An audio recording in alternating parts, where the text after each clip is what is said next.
Welcome to Blog Talk Radio. Please hold and you will be able to listen to the show. Blog Talk Radio. Here we go.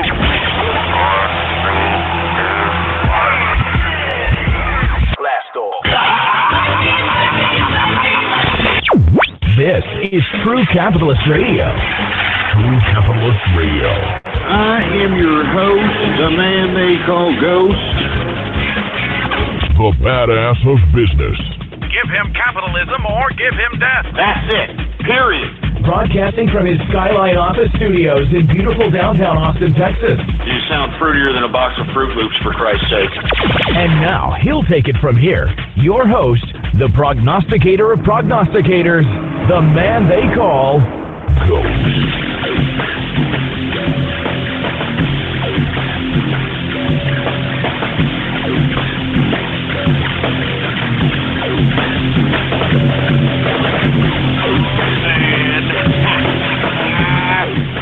How's it going, folks?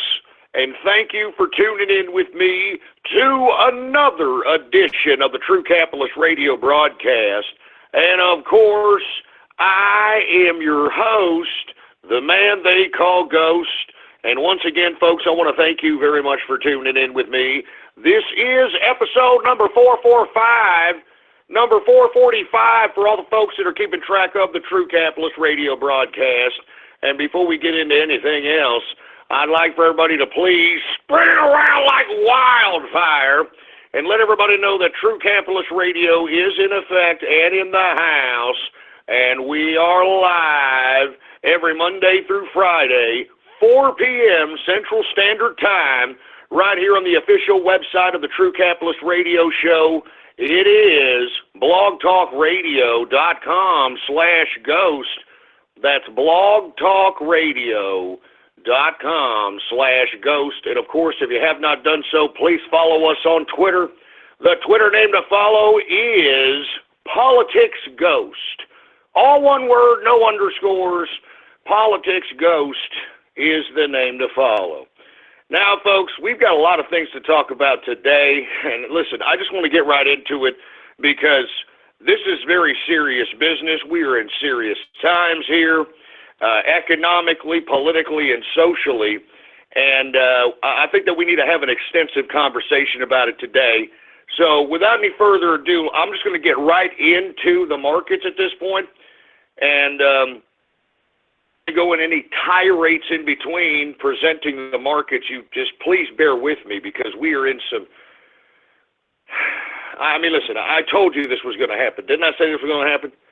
Didn't I say about a couple of months back that nothing good was going to come of all these leftists, of all these celebrities, of the lamestream media trying to sit here and, for whatever reason, antagonize civil unrest in this damn country? I said nothing good was going to come out of this. And the more days go by, the worse and worse it seems like it's getting, folks. Now, on a positive note, recent polls show that Donald Trump, regardless of what the lamestream media is trying to portray as it shapes, or at least attempts to shape, the narrative in the average everyday Joe six-pack in America, 53% of America is approving of Donald Trump, and that particular approval rating is rising, and it has no... I mean, listen, I know that these lamestream, mainstream media talking heads are effective to some extent.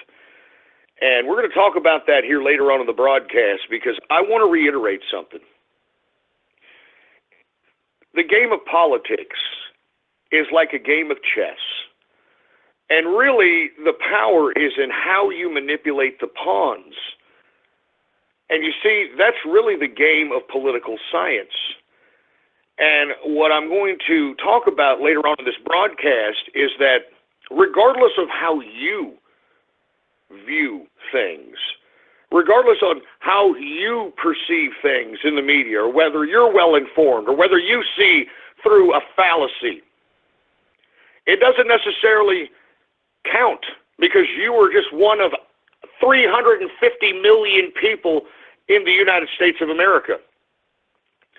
And really the game of political science is to shape the minds of those that are just wanting to live their everyday lives. Average, everyday Joe Six-Pack America. And you see, Joe Six-Pack America isn't very political. And why should they be? I mean, these people are the engines of our society. These are the people that are out here doing the blue-collar labor, that are doing the jobs that basically take the bulk of their time and their lives. And whenever they're informed about political matters, they're informed by maybe a couple of different sources. 10 o'clock news, for instance, whenever they happen to be flipping through the channels and leave it on CNN, MSNBC. And you see, this is where, unfortunately, the mainstream media still has a captivation, a hold on the American psyche at this point. And that's why I am going to try to basically highlight this and outline this as much as I possibly can to make everyone understand why what's going on here, whether left or alt-right, is not very favorable to Donald Trump. And it seems to me that there's a lot of nefarious things afoot as it pertains to not just the Antifa, not just the left-wing lunatics, but also the so-called people that call themselves the alt-right. Because what these people are doing, in my personal view, and we're going to talk about this later, is that they are trying to basically discredit the Trump administration to give fodder to illegitimizing his presidency. And we're going to get into that later. And listen, I am not happy with what transpired last evening, and I'm just going to leave it at that so I can just go right in to the damn markets, all right? Now, with that being said, let's get into the damn stock market here. Now, folks, if you've been looking at the weird intraday charts of these indexes, whether it's Dow, the S&P, or the NASDAQ, I mean, what kind of charts are these? I mean, seriously, what the hell's going on here? What it is, folks, low volume. Low volume, which means not too many people are buying in the market. Luckily, there's not too many people selling. And when it ever does occur, whenever we see like a sell-off within the day, and I'm looking at level twos, I'm watching the charts, I'm witnessing this, even though I'm not day trading, because I don't think the past few days have been conducive for day trading, in my opinion. That's why I haven't suggested any stock in the morning. I'm watching this, and I am perplexed. I can't believe it's going on. I mean, what's really going on, folks, is what I've been saying time and time again. There is a collusion, all right, going on amidst the hedge fund managers, mutual fund managers, the big fund managers out there on Wall Street. All these people have to do is agree. And what could this do for planning-wise? These guys get together at some cocktail party, you know, with a couple of prostitutes, and they're in the midst of, like, partying, and they're like, hey, you know what we should do? Yeah, well, what should we do? I tell you what, we got low volume out here in all the sectors out here, all the different indexes, all right? We all control at least about you have $100 billion in your fund, you got about $200 billion in your fund, and, I mean, we're close to $1 trillion, right? Let's just go and let's keep buying up orders whenever the stock market tries to go downwards, and let's just prop it up and spread our orders across a variety of different accounts, and then we're in there. And what does that mean? That means that what's happening here is that we've got a collusion with these hedge fund managers. And whenever these prices start going lower, whenever the indexes start going lower, dramatically people start buying blocks back to back to prop up certain stocks so that the indexes could look propped up. This is happening on a consistent basis. This has happened since Dow Jones 20,000. The Dow Jones 20,000, as I stated back then, was a pump and dump. All right, it was a pump and dump And as we have been seeing it gradually go downward, because I said this was going to happen. You can look back in the archive. Everybody who's listened to me in the first hour, you know I said it. When the Dow Jones Industrials hit 20,000, I said it was a pump and dump, and what's going to happen is they're trying to lure people into this market. They're trying to lure this into this market, and they're trying to get people to buy in at these high prices so that these big hedge fund managers, mutual fund managers, big money managers gradually start incrementally coming out of the market with the profits and leaving these folks that are just coming in right now being lured by the hype. Because, I mean, haven't you noticed, I mean, if you're just out and about, people are starting to talk about the stock market that don't traditionally talk about this.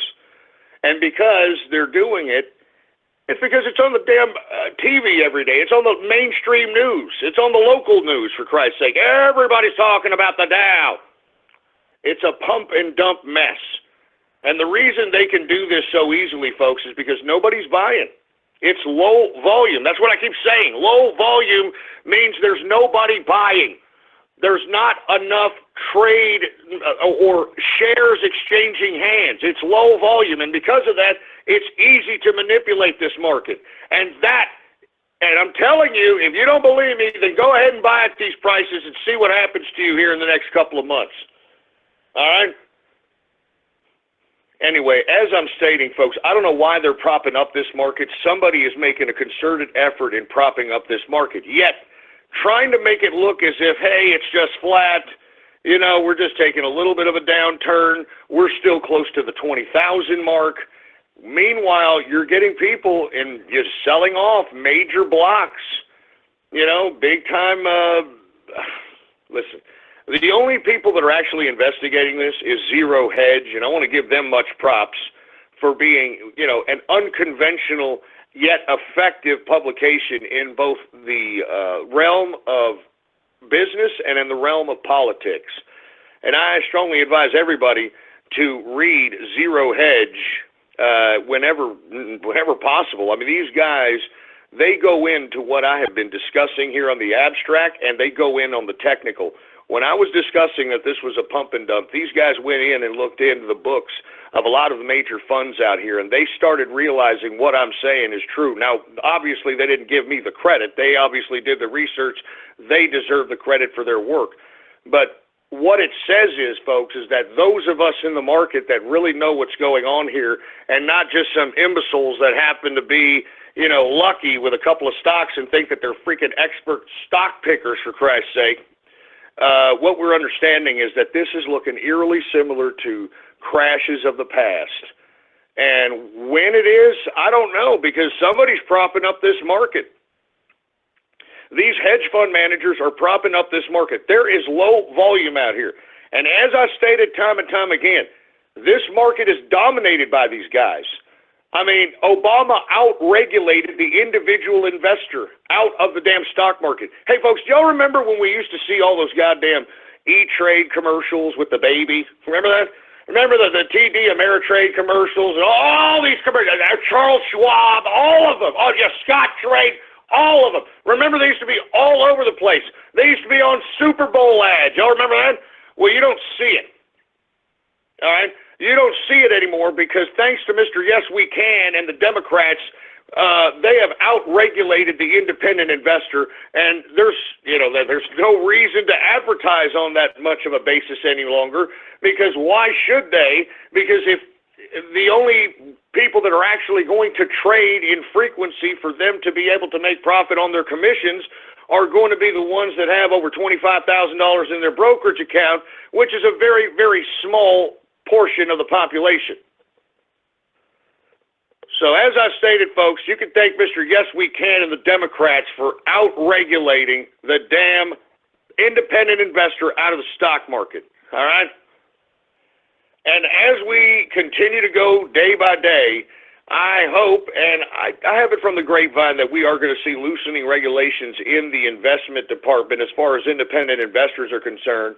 But I think that we still, especially independent capitalists who would like to day trade in their days off or utilize day trading as a supplemental income, I think that you should forward your grievances and state the following to Mnuchin, to Trump, to Ross, to your congressman, to everybody, that you want the $25,000 limit to day trade law lifted.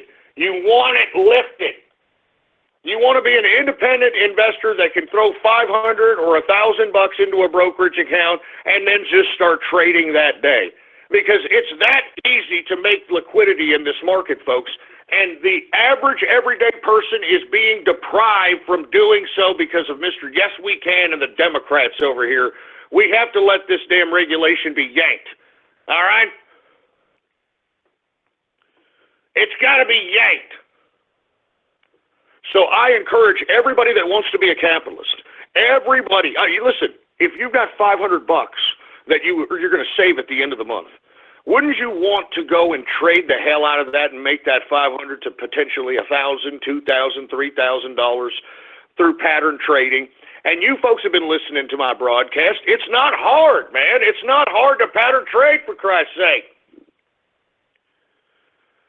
So that's why I am saying to each and every one of you, go and contact these people via social media, email, call them, and say you want this regulation prohibiting you as an American who doesn't have $25,000 to put in a brokerage account from day trading. It's a shame, it's a travesty, and I hope that people listen to me actually go and do this, because believe it or not, when you forward your grievances to these politicians, enough of you, when you bombard them, they actually start curving their perceptions on what they think is right, but depending on the constituency that's responding. Anyway, with that being said, I'm sorry I'm going off keister here. I just want America to be made great again, and I think that everyday American working people are missing opportunities to gain liquidity, to supplement their income, and to give themselves a better lifestyle because of stupid, ridiculous regulations that were, let's be honest, they were carved up and crafted by the folks that donated to the campaign contribution account of Barack Obama and the Democrats. Jesus Christ. Once again, all I simply state, folks, you want to know why Hollywood is uppity about Donald Trump? You want to know why the mainstream media is uppity about Donald Trump? You want to know why all these public media figures are uppity about Donald Trump? You want to know why the college campuses are all uppity about Donald Trump? Take a look at how many billions, all right? $1 trillion of transferred wealth in the stimulus package 2 bill, all right? I'm serious. I mean, if somebody goes and itemizes everybody who got cash in the stimulus package 2 bill, today's upheaval and today's uproar by those that are supposed to be left of the political persuasion all of a sudden starts to come clear now. All of a sudden starts to come clear now, for Christ's sake. Look into who got paid off in stimulus package 2, which was the first bill to be passed in the Obama administration and the democratically dominated Congress. The first bill, the stimulus package 2 bill. And then it all comes clear why these people are so loyal to the Democrats, huh? Oh, then it comes clear why the lamestream media seems that they are a propaganda machine for the Democrats, doesn't it? Oh, that's what I'm talking about, folks. These people have a vested interest in the continuity of the Democratic Party because they gave them $1 trillion of taxpayer money for no goddamn reason. And I can't believe, I was the only one that was pissed off and screaming and talking garbage about this on the internet at the time. Everybody else was just kind of waxing their carrot, not knowing what the hell was going on. And you see, I once again want to reiterate stimulus package 2, stimulus package 2, stimulus package 2. Put that in your goddamn head. That's the reason why we're seeing so much leftist opposition. Stimulus package 2, stimulus package 2, stimulus package 2. Read it. and you see the transfer of wealth. You'll see all the hundreds of billions of dollars that went to media, that went to the goddamn Hollywood industry. They even got the porno industry on this, folks. All the corporations, all the media companies, all the tech companies, all the retailers. I'm serious, folks. Read it. Stimulus package 2. Read it. Read it. And you'll see why you've got so much opposition. You'll see why we have so much opposition at this point in time. You'll see why the media is just continuously pumping out slanderous lies about the Donald Trump administration. You'll understand why you've got all of a sudden all these professors and all these universities rabble-rousing their students into uproars. Then you understand why all these celebrities are crying crocodile tears and utilizing their venues as a means of talking garbage, if not inciting riots and hysteria and civil unrest. Stimulus package 2. Look that up and you will see why these people are so loyal to the left. It has nothing to do with anything politically ideological. It has everything to do with how they got paid. It's all about money. Don't let any of these dumbasses ever make you believe otherwise. All right? Even these dumbass communists, you dumbass communists out here, I hate to get off on this tirade, but it goes along with economics. You damn communists talk about you hate capitalism, you hate capitalism, you hate capitalists. You idiot. Karl Marx is the whole fundamental idea of communists, and the communist idea is economics. It's economics. It is an economic theory, you moron. And moreover, it's not as if he was against the idea of capitalism. It was as if he was against the idea in which individuals could rise themselves out of a given situation while leaving everybody behind, and that's what he was pissed off about, truth be told. And in essence, what he wanted was an elite, a new elite that didn't comprise of the merchant class, which at the time of Marx's existence was emerging and superseding a lot of the nobility at the given time and discombobulating Europeans' aristocracy. And this idiot Marx thought that, hey, look, if we continue going down this direction, workers are going to be obsolete because the development and advancements of technology, because of capitalism, even though he didn't say the words capitalism, because of capitalism, it will basically just create technology that would make workers obsolete. So what Karl Marx was trying to do, in essence, is trying to stop the advancement of technology by usurping the means of production, and by usurping the means of production, dictate the proletariat, aka the people. And as that dictation of the proletariat happens, it was basically, in essence, to slow down technology and be able for whoever was, and you see, Marx didn't really define the dictatorship of the proletariat. That was later defined by Lenin and Mao. So for you folks that are asking, what the hell is the dictatorship of the proletariat? Well, it depends on what interpretation of or what variant of communism you're talking about, Leninism or Maoism. That's why you hear people, I'm a Marxist-Leninist, I'm a Marxist-Maoist.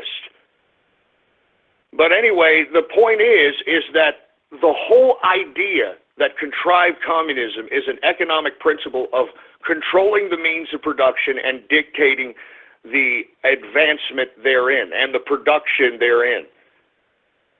And that's the essence of it. I mean, in essence, you want a bureaucratic body, a Politburo, some kind of a union in charge of the means of production, as opposed to the individuals themselves being in charge of the means of production. I mean, so in essence, you are capitalist. The only difference is that you idiots in the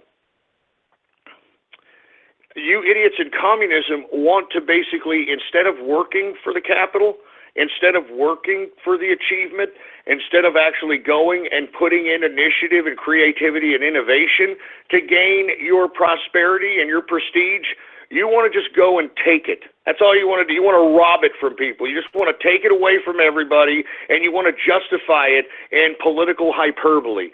That is communism, you dumbasses, all right? That is communism, you stupid, ungrateful idiots. And as a matter of fact, thank you to Mark Montag. Let me go ahead and retweet this. This is episode of True Conservative Radio 179, when I detail certain stimulus package projects and the dollar amounts that went out. Check it out. There it is. I'm retweeting it now. Thank you very much, Mark Montag. This was a long time ago. I mean, when the hell was that? That must have been about 2009, for heaven's sake. I've been talking about this for years. Anyway, let me go ahead and continue on with the broadcast here. I know I'm going off keister about communism and this and that, but in essence, folks, communism is an economic theory, and the basis of it is economics. It has nothing to do with culture. It has nothing to do with all these other variants that these Marxist political theorists have made you sensationally believe. It's all about a whole group of people taking control of the means of production and the power of the state. It's as simple as that. All you morons are out here, waving communist flags. You aren't going to be a part of that system. You want to know why? Because if you were going to be a part of that system, you wouldn't be out there rioting, waving flags. You'd be in the back in the intellectuals lounge of wherever the hell these communist jerk-offs hang out, looking at it on TV and basking in what you've created, because that's what communists do. They enjoy rabble-rousing the simplistic idiots that claim to be communist. They enjoy rabble-rousing the simplistic idiots that think they are somehow connected with their common man. They have manipulated you people into doing things that you idiots don't even know you're doing.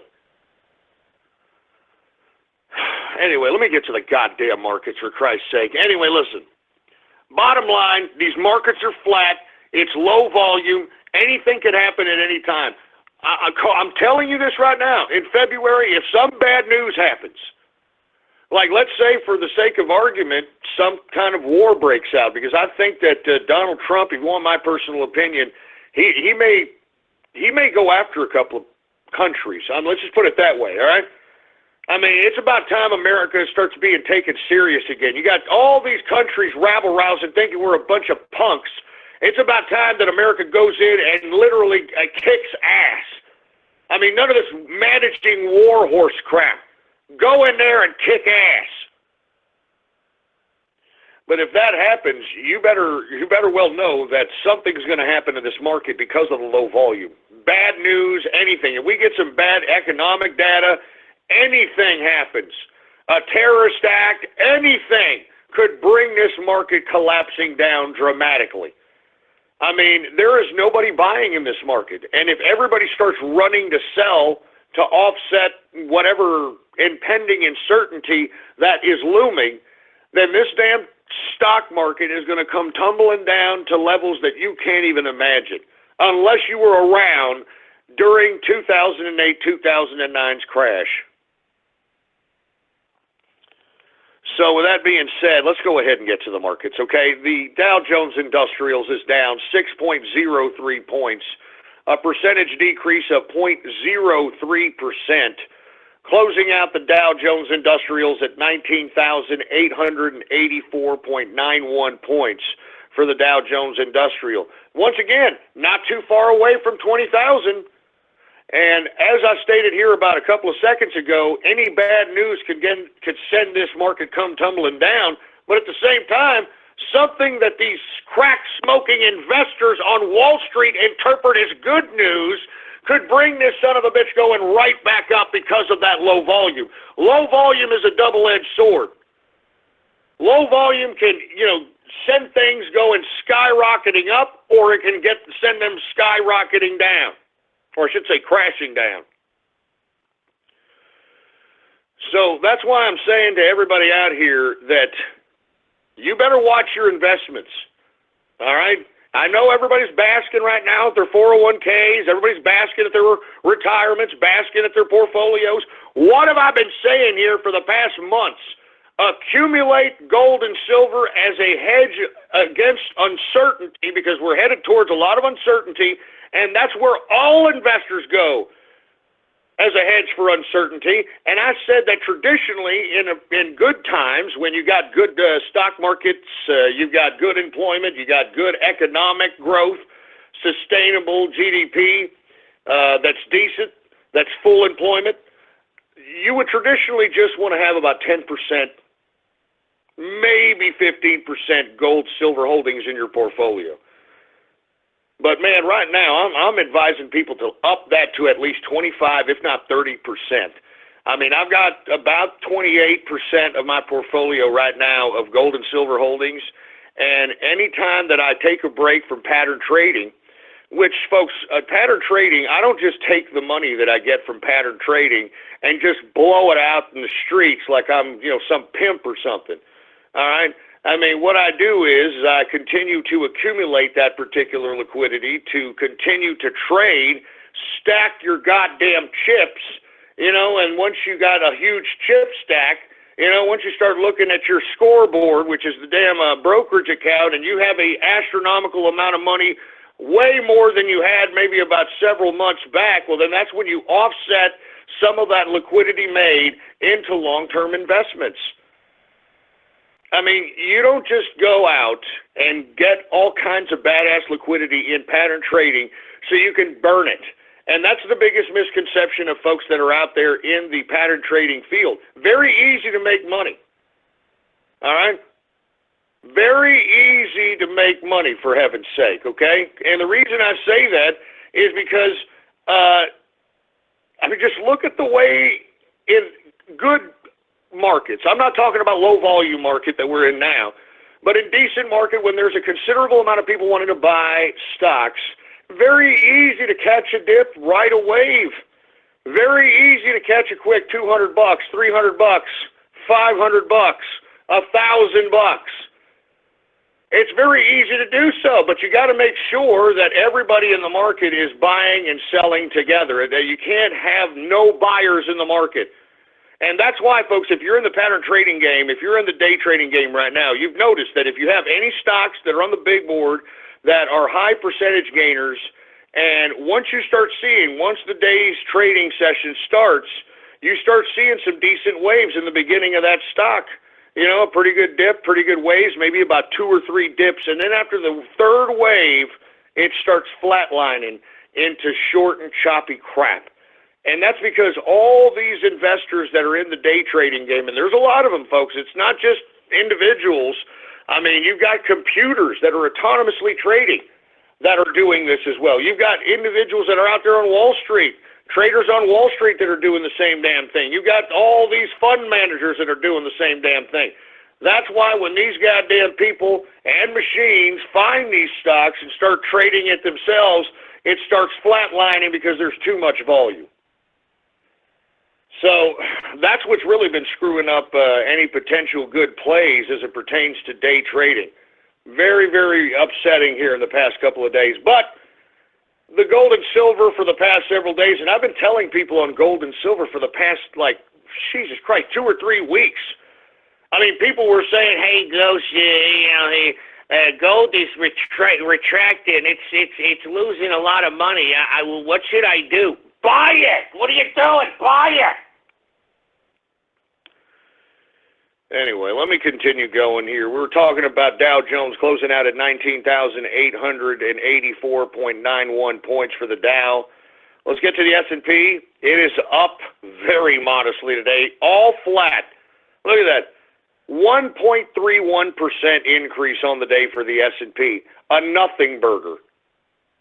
All right, and a percentage increase of 0.06%, closing out the S&P at 2,280.85 points for the S&P 500.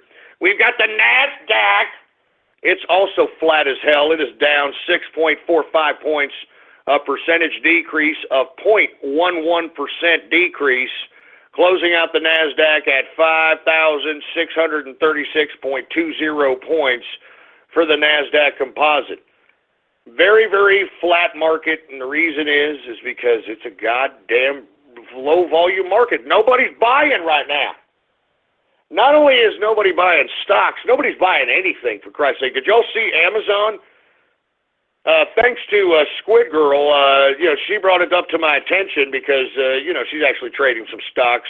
Amazon has gone down in the aftermarket because of lack of Christmas sales. Are you kidding me? Anybody I thought was going to gain any kind of traction in this retail game, it was supposed to be Amazon.com. I mean, this should go to show you folks that there is not enough money being circulated around here. Not enough money being circulated whatsoever. And that's why Donald Trump's point of emphasis is jobs, jobs, jobs. And once jobs are created and there's money circulating in people's hands, that's when people can create wealth. And that's when true capitalism can start happening and bringing people that have their own ambitions, their own creativity, their own innovation, having themselves, get themselves out of whatever situation they are in and put themselves in a new position. And the only way we can do that is that we have economic opportunity for all. And economic opportunity does not mean a handout. It means that if you want to take the initiative to go out and work and you save so many some odd dollars, and you live modestly for a couple of years because, you have to. If you ain't got crap, then you need to realize you ain't got crap, and you need to just basically realize that, hey, I need to take a year or two off and just focus on my priorities, all right? Focus on the fact that I maybe need some clothes. I need a place to get a place to crash. I need a roof over my head. I need to, these types of things. You need a job. And then once you build yourself some net worth, that's when you can start graduating yourself into different lifestyles. So that's why I'm saying, folks, we need jobs, jobs, jobs, and I'm glad that's a point of emphasis in the Trump administration. I'm just really upset that these goddamn son of a bitches in the Republican Party are trying to sandbag a lot of the promises that Donald Trump has made in the campaign for political purposes. I think it's ridiculous. Anyway, let's go ahead and get to the commodities, shall we? Energy, really flat today in energy, and the reason I'm saying this is because I don't think anybody knows what the hell's going on. That's why I'm not touching energy with a 10-foot pole. I said this yesterday. I'm going to continue to say it. I do not buy energy at this point in time.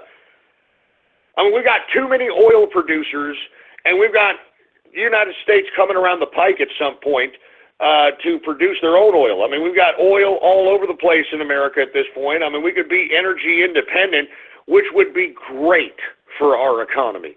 I mean, do you understand how much expendable income the average everyday American would have if we lowered the cost of energy by like 75+%? Because that's what will happen if we domestically produce our own energy. We would reduce the cost of energy by at least 75%. That's a humongous amount of expendable income in the consumer's pocket, which of course is an opportunity to create wealth. The more money people have in their pocket, the more opportunity there is to create wealth. Wake up, man. I always tell the inner circle this, whenever I talk to the inner circle and stuff. I talk to them and I tell them, listen, and I think I've said this on the show several times as well. Capitalism is very easy to understand, okay? Everybody out here right now, okay, is walking around with money or a credit card in their pocket. Now, right now is probably not the best time because they probably don't have that much in their pocket. But in a sign of full employment and a full economy, everybody will have money and a credit card in their pocket. And it's up to a capitalist to convince that person to voluntarily give that money to them and walk away as if they felt they spent their money wisely, properly, or feel good about spending the money they're in. I mean, that's as simple as that. I mean, everybody in this country right now is walking around with money in their pocket. All you got to do is just convince them to give it to you, all right? And then have them walk away and say, you know what, I feel good. That was a good purchase right there. That was a good money well spent. I'm a happy, satisfied customer. That's it. That's capitalism. That's it. That's all there is to it. So, take that advice, and hopefully that makes it a little bit easier for folks out there listening to this broadcast. With that being said, let's go ahead and get to energy. WTI sweet crude is down 24 cents, a percentage decrease of 0.45%, closing out WTI at $53.64 per barrel of WTI sweet crude.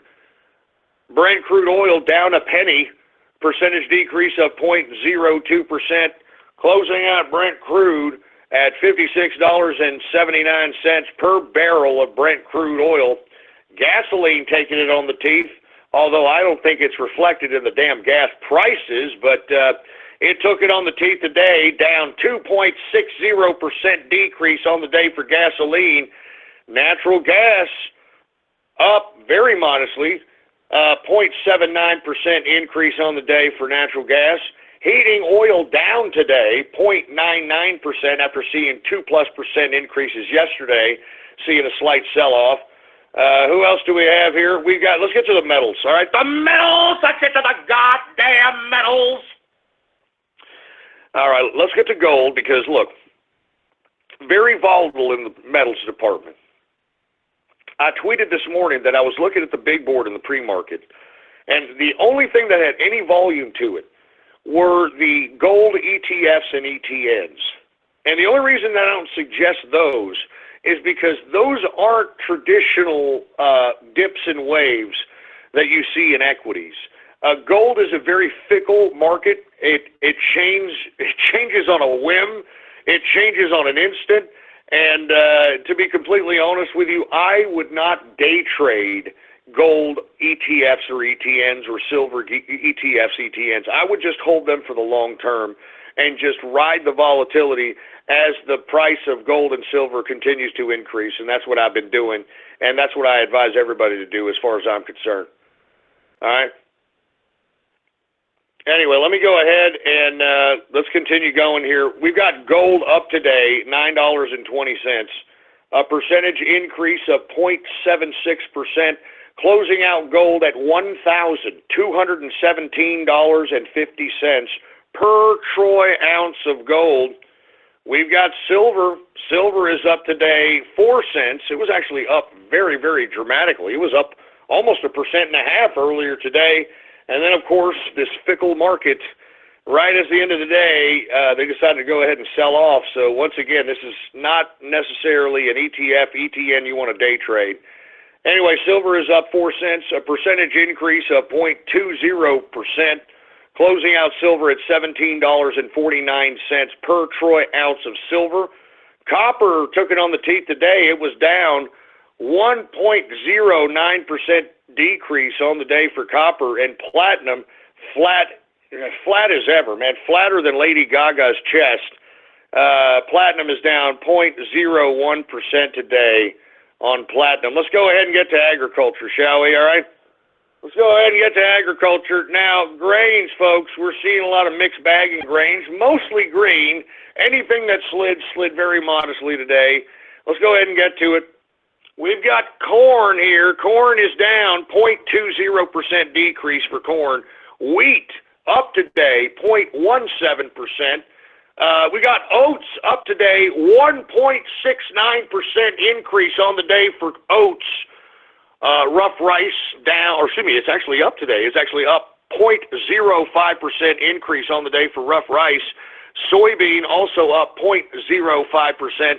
We've got soybean oil up also 0.82%, and canola is up 0.61% increase on the day for canola. Let's get to the soft, shall we? Now, cocoa is seeing a sell-off today. I have no idea what's creating that sell-off, but it is down 1.19% decrease on the day for cocoa. Coffee Hey, dude, just don't talk to me. Don't talk to me unless you have my coffee, dude. Just don't talk to me. Shut up! Anyway, coffee is down for some reason, 2.80% decrease on the day for coffee. I wonder if this has anything to do with people boycotting Starbucks. I wonder if this has anything to do with that. I hope so. I sincerely hope so. And if you don't know by now, folks, if you are on the Trump train, if you're a part of the capitalist army, do not buy Starbucks, all right? Do not buy Starbucks. This is a company that right when Donald Trump enacted through executive order his immigration reforms, this is a company that defied the president and said it was going to hire 10,000 illegal immigrants at their Starbucks locations. I mean, that's a spit in the face, folks, to everybody in this country. That's a spit in the face to our troops.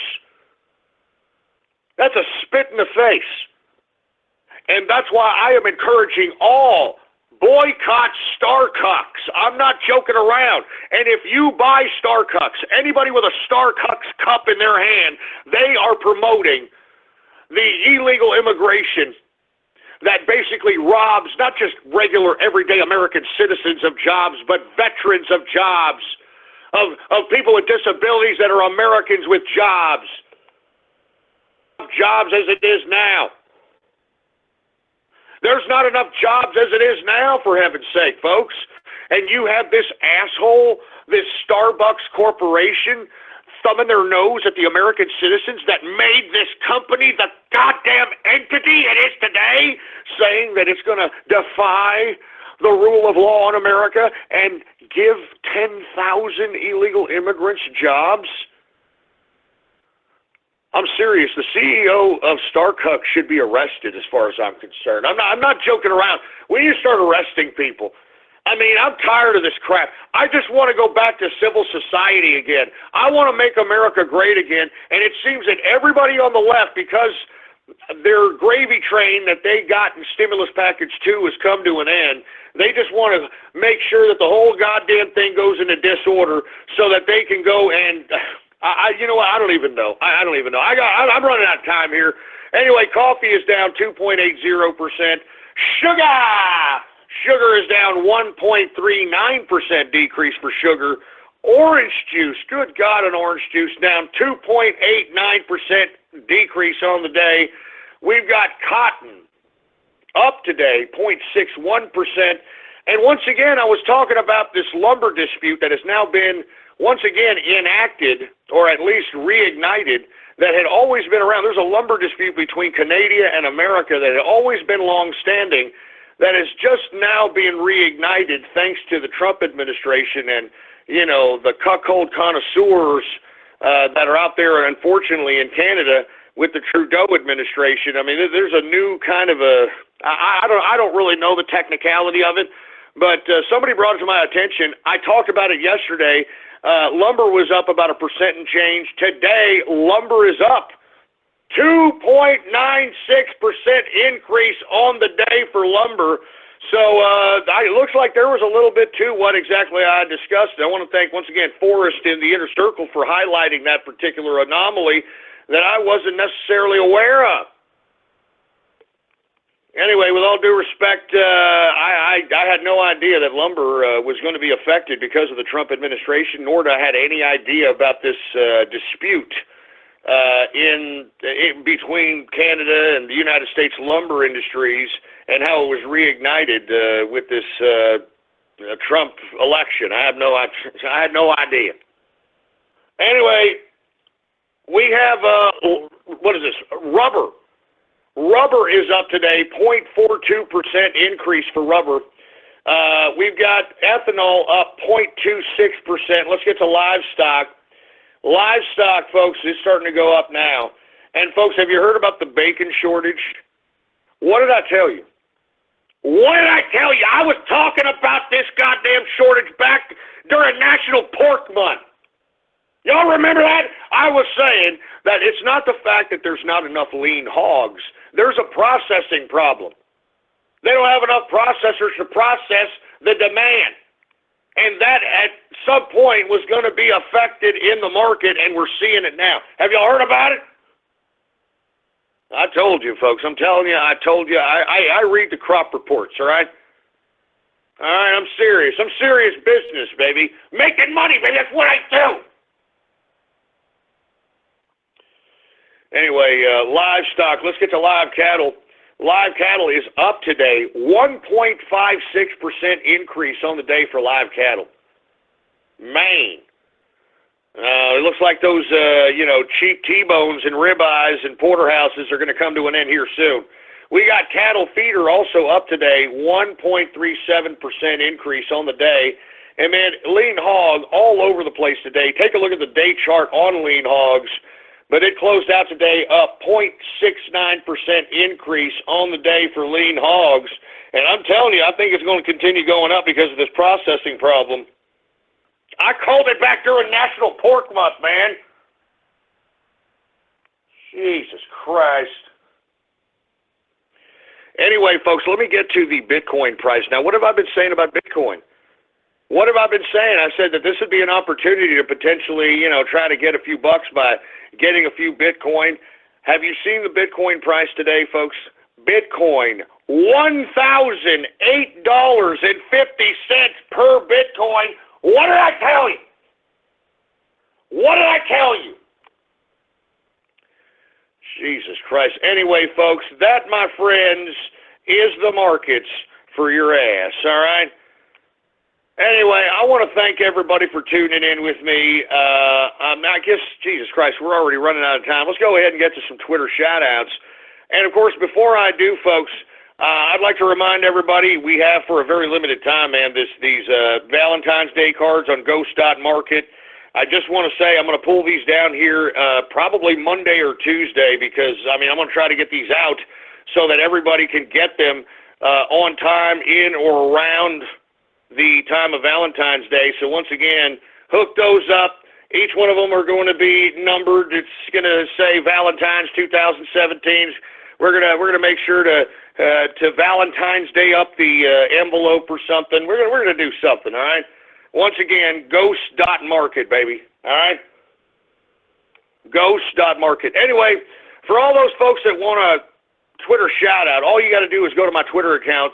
The Twitter account is Politics Ghost, all one word, no underscores, Politics Ghost, and retweet the tweet that states True Capitalist Radio. I didn't even put live. I unfortunately erased that. I was such in a damn rush. I don't have time to do crap anymore, man. I literally had to, swallow a goddamn, for a freaking steak sandwich in a matter of 5 minutes. I don't have goddamn time to do crap. I don't have time to do crap. Anyway, True Capitalist Radio is the tweet to retweet if you want a Twitter shout-out live right here on the broadcast, right here and now. Hey, engineer, do we have any Twitter shout-outs? All right, well, let's go ahead and get to some Twitter shout-outs right now. What's going on to the Green Leader? How you doing, mate? The Smiler in the house. We've got Squilliam. We've got, I'm not going to say that for Christ's sake. We got Smooth Capitalist, Green Bayou in the house. What's going on? Once again, to Mark Montag, he's in the place. ND Juicy, what's going on, man? Chris Hyde in the place. Silverman to the Woodshed. Yeah, we're going to talk about that stupid parentheses, Skankosaurus. I'll tell you that right damn now. We got Ann and the Wizard in the place. Big McLarge Huge. We've got the Neon Knight in the house. Berkeley Bonfire Party. That's not even funny, man, but we're going to talk about that here in a minute. We got Brandon in the place. We've got Novelty Best. Jimmy Howe in the place. Laggett, what's going on, man? Who else do we have going on? Once again, you want a Twitter shout-out, just retweet the tweet that states True Capitalist Radio. True Capitalist Radio. I got a little anxious. I don't have enough time to do jack. That's all I'm saying. Anyway, we got Sergeant Yoda in the house going on, man. Go to the oven, Silverman. Oh, man, no, come on. Don't make me say that. Don't make me say that, man.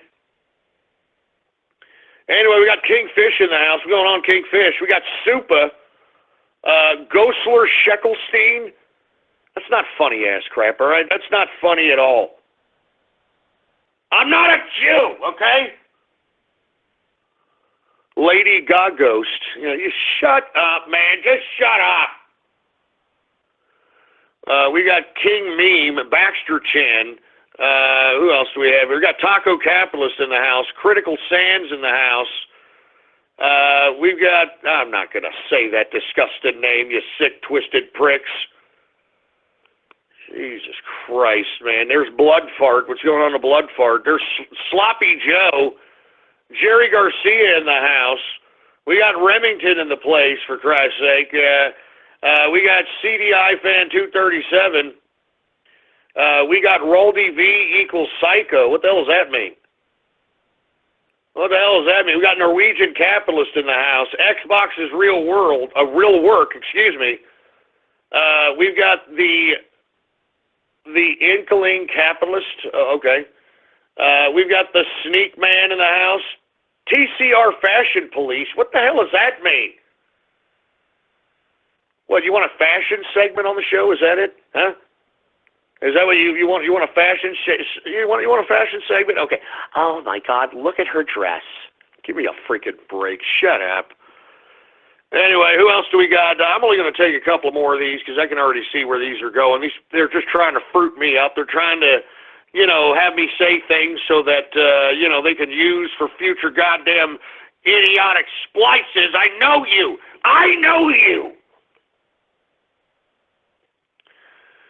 And there's a name called I'm Not Saying That. Now, that's really great. That's really great. Mrs. Ghost Valentine. You know what? I was going to put a Valentine with Mrs. Ghost, but I saw what some of you idiots are doing with Mrs. Ghost's autograph. Screw you, all right? Screw you. Anyway, who else do we got here? We got Ghost equals Tard Magnet. Oh, Jesus Christ. You know what? Shut up, all right? Shut up. Listen, look, I don't know what the hell I'm doing on my broadcast to, magnetize tards. All right? Now, listen, I don't mind if people that are innocent tards, listen to my broadcast. You know what I'm saying? Those innocent little tards are like, yay, yay, 1 + 1 = potato, yay, my favorite color's clear, yay, my favorite number's 0, yay. But, man, it's these, weird, half a diabolical freak show, antisocial, manipulative, snot-nosed, spoiled brat tards that seem to, whatever reason, just seem to be magnetized to me in this show. I don't get it. I don't get it, man. You know what? I really do. I'm trying to figure out what it is. What it is about this broadcast and the half-a-tard magnetism that I'm obviously projecting out there. I mean, what's going on here? I mean, am I tapping into some kind of a half-a-tard frequency? Am I tapping into some kind of antisocial half-a-tard weird-looking heads, on stickly body kind of... I'm just asking. I mean, what I don't understand is this. These people that are half-tards that claim to be, I don't know, autistic, Asperger, whatever they try to claim whatever. I just find it ironic that they know all about their stupid little cartoons. They know how to get on the internet. They know how to call the show. They know how to, I'm just saying, they know all about this guy. They know how to make troll accounts. They know how to cause a little internet drama. They know how to chat and commiserate with one another. I mean, I just don't believe this crap, and I'm telling you this right now. Parents should be held accountable for the stupidity of their children.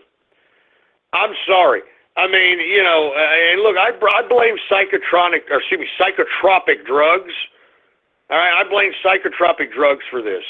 Because what parents do, because they don't want to take care of these stupid little brats, and I don't blame them, they're a pain in the ass, they decide to take them to some pseudoscientist and a psychiatrist and say, oh, Billy, he's being bad, and I don't know how to take care of Billy. And the psychiatrist is, he's getting kickbacks from the pharmaceuticals that he's kicking out. So he's like, hey, you know what, let's give him Prozac, let's give him this, let's give him that, and then, all they got to do is feed this kid a pill, and the kid's in his room zonked out of his mind, thinking who the hell knows what they're thinking. You know what I'm saying? And that's really what the problem is. I mean, I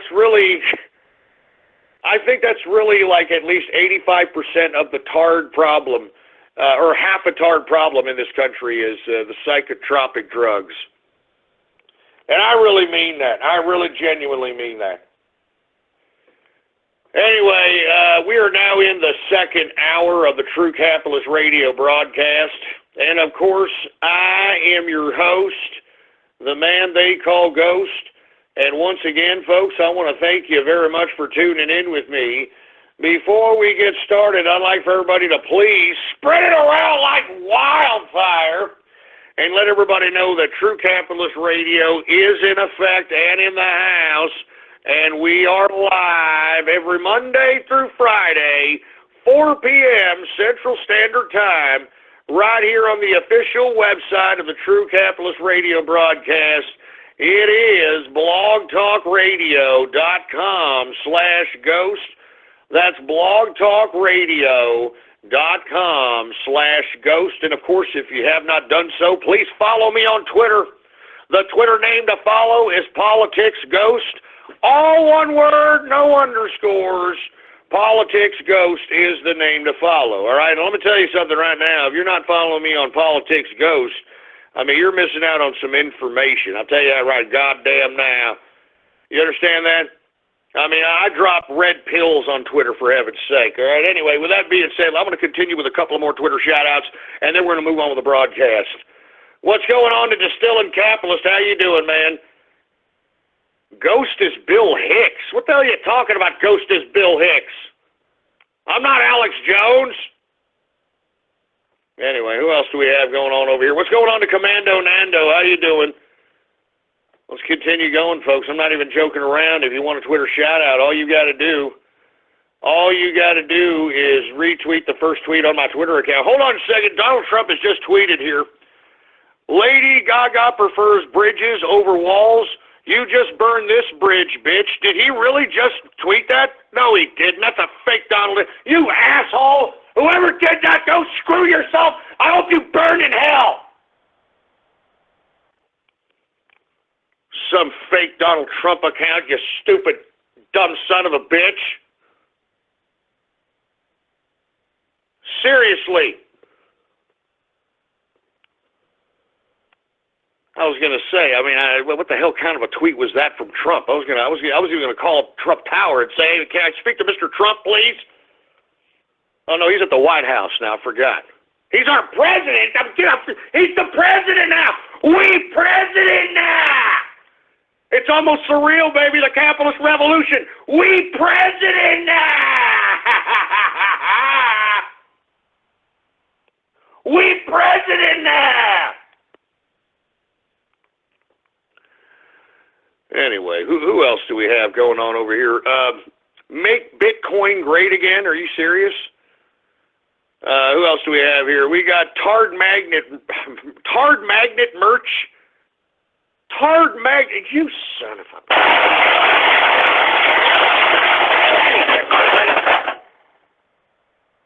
Tard Magnet merch.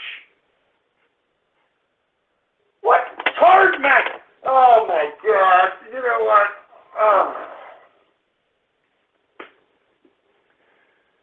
You know, I'm getting pissed off by this crap. I'll tell you that right goddamn now. I'm getting pissed off. I'm getting pissed off at this crap. Oh, my God. Give me the mic. Give me the mic.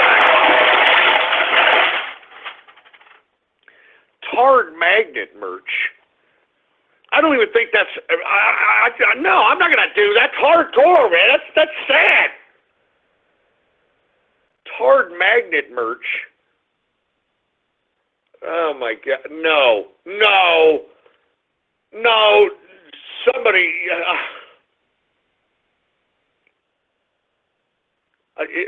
You guys are getting sick. Somebody just put a graphic, a magnet with masked pony's face. Jeez. Son of a bitch.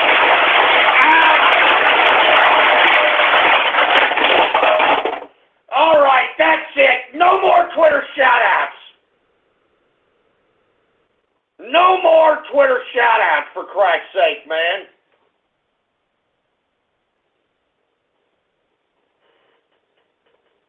I'm not a card magnet, okay? I'm sorry. I was just joking. I was just making a joke. I'm not a goddamn card magnet, all right, you son of a bitch. Look, there's just a handful of cards, and most of them, all right, most of them are under the age of 20. I just want to reiterate that. I want to put that as a point of emphasis. Most of them, if not, wait a minute, most of them, all of them. All of them. What am I talking about? All of them are under the age of 20. A bunch of man-child, mama, spoon-fed, titty-fed idiots. I can't stand it. I can't stand it. Give me the mic. Give me the mic. I mean, seriously, man. Tard magnets? Magnets, huh? How do they work? Tard magnets. How do they work? All right, I've had enough of this. Give me my drink, for Christ's sake. Give me my damn drink. I've had enough. Anyway, I'm gonna stop the goddamn. I'm gonna stop the damn Twitter shoutouts. This is getting ridiculous. All right, we got some really serious crap to talk about here. All right, instead of tard magnets. All right, we don't need to be talking about tard magnets. All right, I'm tired of freaking half-a-tards. I'm tired of them.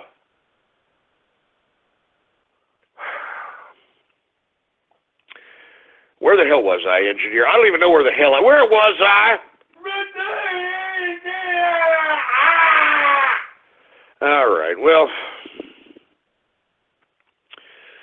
let me just continue going, for Christ's sake, all right? I mean, because I've had about enough, all right? I've had about enough of this.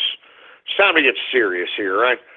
It's time to get serious. Let's calm down. It's time to get serious. Talk a little bit about Donald Trump here, about how he's rocking the planet, baby. You understand that? And this is why I'm saying Donald Trump, he's tired of this stuff. He's tired of being the bitch of the world out here. And that's what Obama has made America. Obama made America the bitch of the world, and they're trying to test Trump at this point in time. And let me tell you something. I'm glad we put Iran on notice. I'm glad we put Iran on notice because these idiots, as I stated yesterday, and now the lamestream media is talking about it today, that this ballistic missile had the capability of carrying a nuclear warhead. Even though it fizzled out after about 600 miles, it doesn't really matter. They are attempting to try to test ballistic missiles to deliver a nuclear warhead. And I am glad that Donald Trump is putting these sons of bitches on notice because, as I stated yesterday, the Iranian government should have been toppled in 2009 when the Iranian Revolution and the Iranian uprising happened. And unfortunately, the Iranian Revolution and the Iranian uprising fell on deaf ears. Fell on deaf ears. It fell on deaf ears, for Christ's sake. Nobody came to the assistance of the Iranian Revolution in 2009, and we talked about what happened to those folks, and I don't want to relive that. I don't want to talk about it. But by God, Iran, you're on notice, all right? We're not bitches anymore. This isn't the cuckold connoisseur America of Barack Obama, where, you know, he's got some tranny that is about like at least 2 times bigger than he is, more ways than one, out here dominating this power bottom. You understand that? I mean, we got a capitalist in office. We got a man in office out here. And let me tell you something, you goddamn Iranian pieces of fundamentalist Shiite crap. You come at us like this one more again, you see what happens to you. You understand that, boy? You think that your population wants to fight any more wars for your fundamentalist crap? I know for a fact they don't. I know that the majority of the youth, which comprises the majority of the population, don't want to be under the Ayatollah's rule. Most of the Iranian population who are younger love Western culture, love Western civilization. But unfortunately, folks, they are prohibited from partaking in any kind of Western interaction because of this fundamentalist government that is controlling them with an iron fist. So for the Iranians to flex nuts at this point and to launch ballistic missiles as if they're going to scare somebody, let me tell you something, Iranians, you got another thing coming. You've got another thing coming. And I'm telling you this right now, the Iranians are not going to fight for you. They're not going to fight for some old prostate-infected Ayatollah.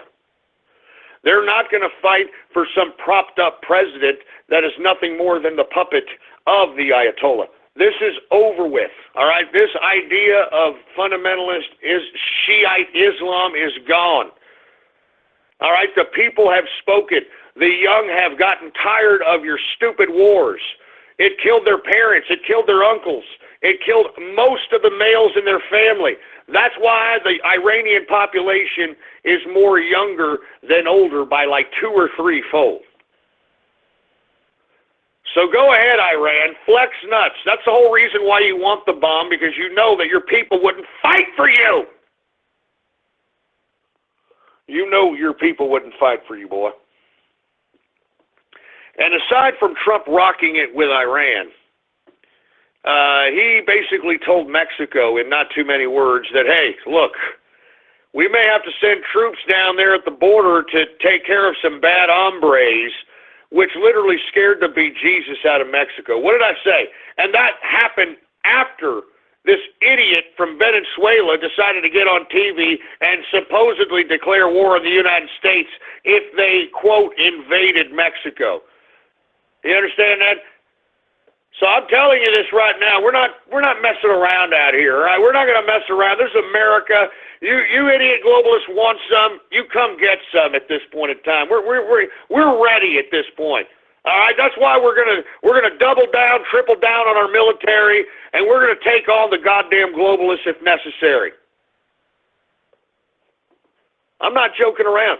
And look, the whole thing about the thing with Australia's prime minister got blown up out of proportion. Okay, I mean, he did not curse out the prime minister of the damn Australia. What it came down to was they were on a telephone and they were talking about a given deal that was made during Obama's tenure, conveniently towards the end of his tenure, in which the United States was obligated to taking some of these wild Yehudis that were transplanted to Australia for some reason. I don't even know why Australia is even getting in the Yehudi refugee business, but they decided to take some, and we were supposed to take a good brunt of those. And, Donald Trump's like, hey, wait a minute. We don't want to take any more Yehudis up in here. I mean, we're already monitoring all the idiots that this damn treasonous Obama brought in to begin with prior to me taking office. I mean, we don't want the next Boston bomber coming from Australia, and it was nothing more than a negotiation. It was a negotiation about a given issue. It had nothing to do with this guy cursing out, talking garbage. Nothing of that happened. And to be honest with you, what it comes down to is that Trump doesn't want any more refugees coming into this country. I don't blame him. I don't blame him. Look at what it's done to Europe. You stupid little social justice warrior snowflake idiots.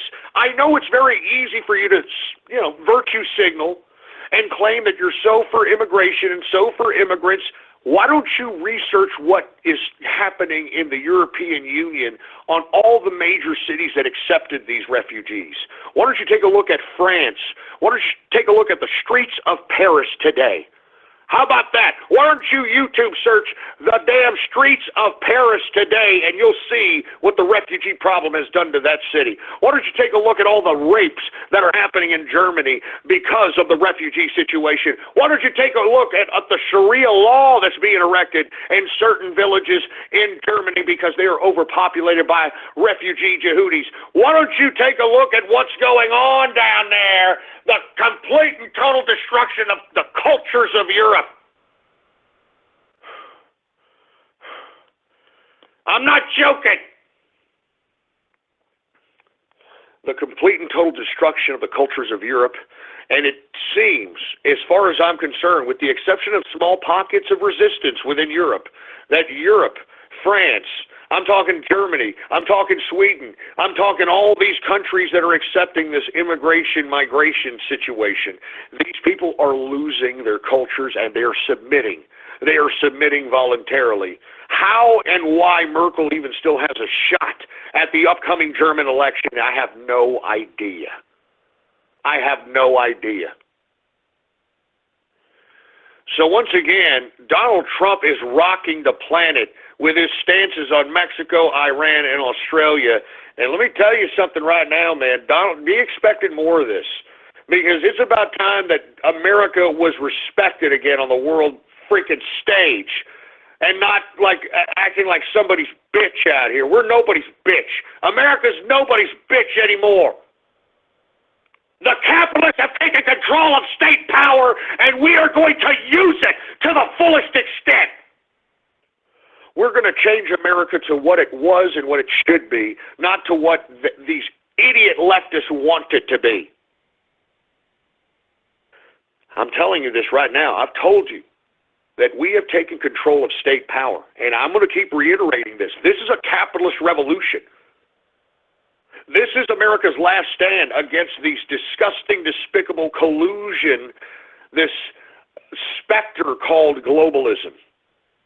And I'm telling you this once again, communism is globalism. Globalism is communism. And that's why we are taking a stand. We are taking a stand against this globalist takeover of our country.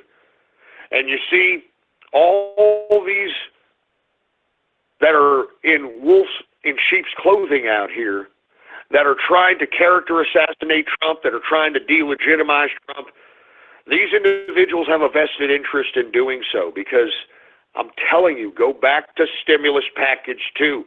This will give you a reason why these people are against Trump. It has nothing to do with politics or idealism. It has everything to do with money. Stimulus package 2, all right? Read it! Anyway, with that being said, let's go ahead and move on to the next subject matter, because I want to go into extensive detail about what transpired last night at Berkeley University. Now, for you folks that are unaware, there was a scheduled speaking by one Milo Yiannopoulos, which, folks, let's talk a little bit about Milo at this point in time, okay? Now, I'm going to be honest with you. I actually appreciated Milo during the campaign of Donald Trump.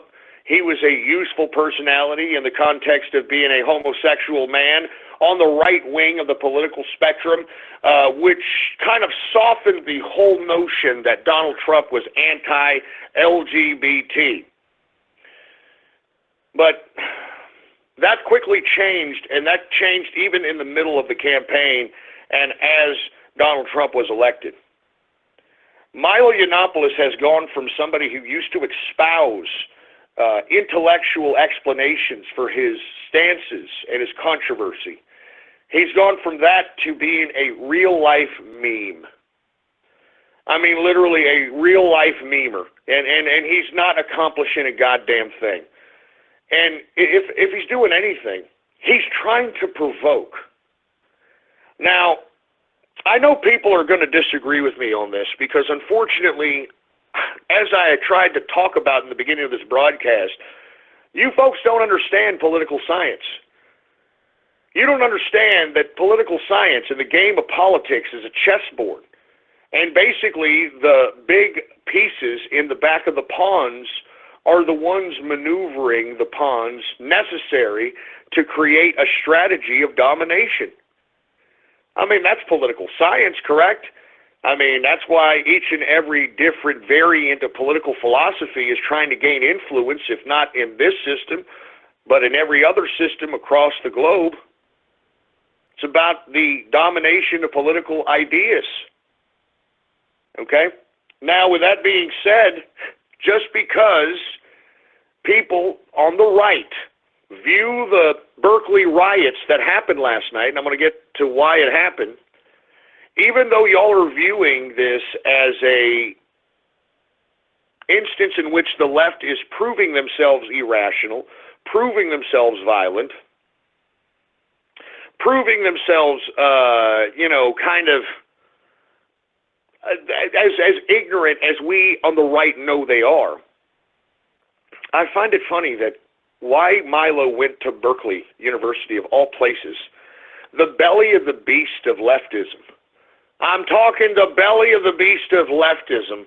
Why exactly would he go and speak at a liberal college that he knows would invoke a reaction that would have the mainstream media spotlighting it, whether it transpired into the Berkeley riots that we saw yesterday or whether they just transpired into hostile shouting matches? It really doesn't matter. I just find it ironic that here we have Milo Yiannopoulos in Berkeley University. And I had people tweeting at me yesterday saying, well, Ghost, you don't understand. Milo Yiannopoulos was invited there. He was invited to the Berkeley University, so it's not his fault. Yeah, you know what? I've been invited to BronyCon. Does that mean I go there? Huh? I mean, seriously, I'm not even joking around. I mean, that's a stupid, ridiculous excuse if I've ever heard one in my life. I've been invited to BronyCon. Have I gone and showed up there? No. So what I'm saying is, folks, is that anyone looking at this from afar, okay, anyone looking at this can see that what Milo Yiannopoulos is doing, he is doing this for a provocation. Now, there is a enigma that arises from that provocation, because what is the actual motive of this person? Many will say right off the bat that it's money, that he's doing it for money. But I disagree with that, because I think that he could do this for money at other campuses and be a lot more profitable. I think he could do this at campuses that aren't as leftists, that aren't the belly of the beast of leftism, that aren't, in California. I mean, a variety of different reasons, and be a hell of a lot more profitable. Why would he go to Berkeley University? Folks, it's the same reason Richard Spencer went to Berkeley in May of 2016. I know not too many people remember that, but there was a big uprising and a big uproar about Richard Spencer. And you see, it all comes back to this idiot again. It all comes back to this dumb, stupid, Ruski agent again. They're trying to provoke unrest. And you see, this is what makes me very concerned about, and look, I'm not saying that Milo has a connection with Alexander Dugin, but Milo is doing things that Dugin is trying to promote. Now, for you folks that are not familiar with Alexander Dugin, which is known in Russia as Putin's brain, which is Putin's, he's even self-admitted favorite philosopher. And I mean, for you folks that are unaware, this guy is a political theorist. He wrote something called the Fourth Political Theory, in that he tells his followers to create the alternative perception of all variants of the political theories that are currently in existence, and have them converge on each other in a major confrontation that will eventually destroy the earth. But there's a flip side. These idiots in Dugin's theory, his book is called The Fourth Political Theory. These people are going to come out of the ashes and create the fourth political theory out of the chaos and the destruction of all political theories previous. And folks,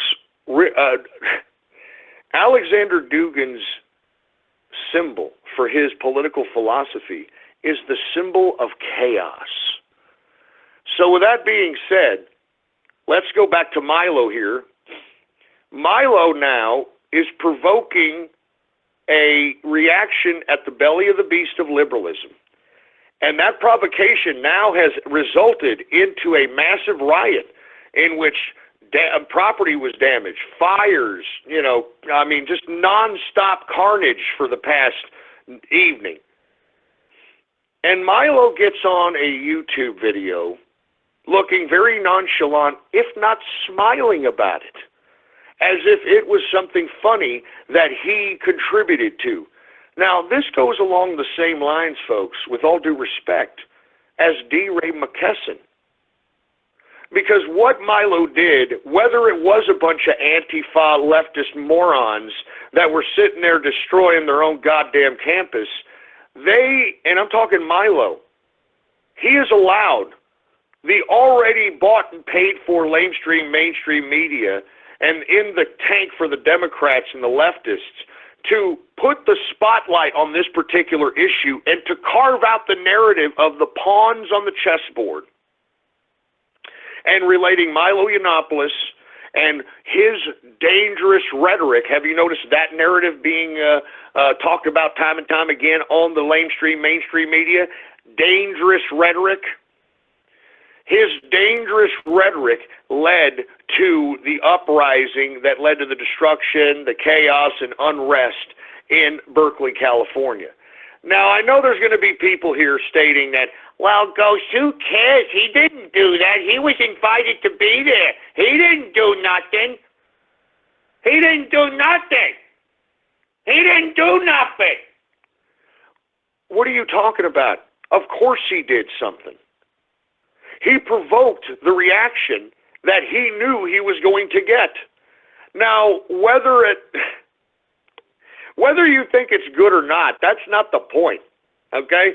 The point is that whether you agree or disagree, whether you believe that these people are nuts, whether you believe that these people asked for it, whether you believe that these people are idiots, it doesn't matter. The idiot mainstream media is projecting an image to Joe Sixpack, who is not very political, who comprises the majority of this country, that Trump and his surrogates are dangerous.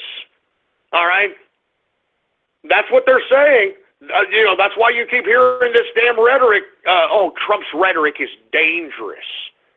Trump's rhetoric is dangerous. And you see, the lamestream media keeps highlighting Richard Spencer. Now they're highlighting Milo Yiannopoulos.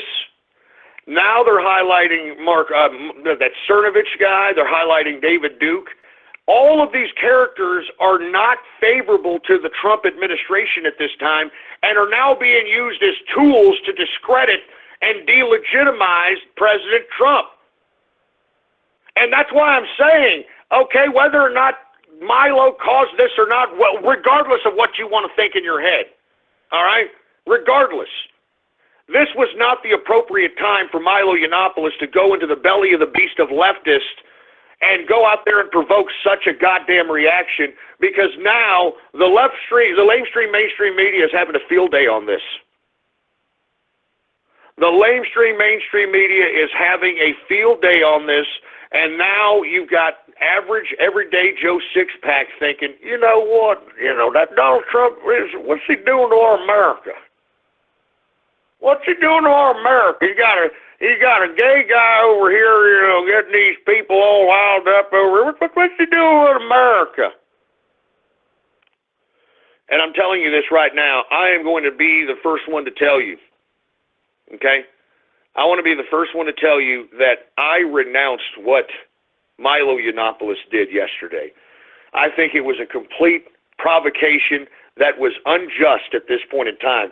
I mean, right now, the Trump administration needs as much help as it possibly can to gain the momentum of the United States general populace so that we could start making America great again. And Trump is against all odds. He's against the political system. He's against the media. He's against the international globalists. I mean, he's against all the nonprofit organizations, George Soros' Open Society, the Ford Foundation. And what? You've got people disguised as, quote, alt-right or whatever the hell they're trying to call themselves, trying to help in the progression of that delegitimization of Trump's presidency? I mean, that's what Milo Yiannopoulos is. Now, folks, I don't want to go too conspiracy in this conversation here, but I just want to let everybody know that I think that these people are all paid agents. I don't think that any of these folks, and this is my opinion, I don't think that any of these folks are down with Donald Trump. And if they were, they wouldn't be pulling off this type of shenanigans to put more egg on the face of the administration. I'm talking about Richard Spencer. I'm talking about Milo Yiannopoulos. I'm talking about Cernovich. I'm talking about David Duke. Hell, I'm even talking about Alex freaking Jones. And the reason is because this connection with all these people is starting to become a little bit too ridiculous. It's becoming a little too ridiculous at this point in time. And in my opinion, folks, I think people need to take this Russian connection into the alt-right very serious. And I think that we need to call these shills out for what they are before they really destroy the presidency of Donald Trump. It's bad enough, all right? It's bad enough that we've got leftists out here, all right? We've got leftists out here trying to degrade the integrity of our political persuasion. But now we've got people within the alt-right, supposedly, trying to sabotage. Now, on another twist, I don't know if you folks are familiar with the Illuminati card set. You know, there's a lot of eerie things that are on that little Illuminati card set, and if you're not familiar with it, I strongly advise you to look it up.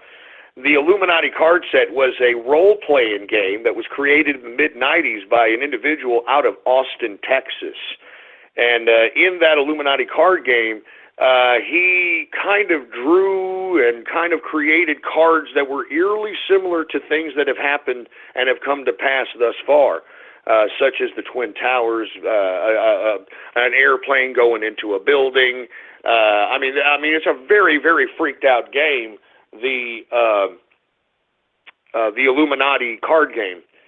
But one card comes to mind that no one really takes into consideration. I want to thank Tech Capitalist for bringing this up.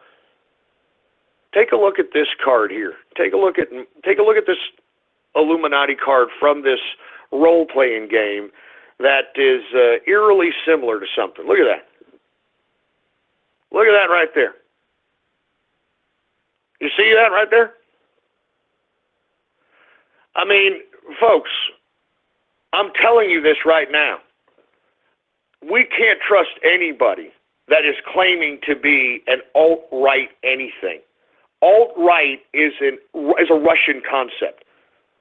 Actually, truth be told, the guy who coined it was Jewish. So for all you white nationalists, you need to look back at a guy by the name of Godfrey who, believe it or not, Richard Spencer interviewed in 2000 and I think it was 11 or 12 or something like that. And then thereafter, this idiot started using the term alt-right after he interviewed Godfrey. But I'm telling you this right now. All right? I'm telling you this right now. This is not a joke, and we need to start keeping our eyes open as it pertains to the snakes in the grass. And I'm calling you idiots out. All of you alt-right assholes, I'm calling you all out. Milo Yiannopoulos, Richard Spencer, Cernovich, David Duke, Alex Jones, all these people, man. Shut your mouths already, you stupid morons. You're making all of us on the right look like lunatics and ridiculous, pathetic idiots. Now, I don't know what Alex Jones's motive is. I mean, I have no idea. I think I find it ironic that he has some Ruski office manager that is like literally pure Ruski. And let me tell you something about Ruskis. I don't trust a Ruski. I never have trusted a Ruski in my life. You want to know why? I've told you why. Because these people are weirdos, all right? I mean, this is the only people in the world that created serfdom, all right, which is a class below slavery, if you can believe that. This is the same people that traded the czars for the Bolsheviks and have been living, I mean, do you understand these people can internalize their hurt, they can internalize their feelings, and they can outside project themselves completely different. I'm telling you, I don't trust Ruskis, all right? And on top of that, Ghost, Ghost, what the hell am I talking? I'm talking to myself.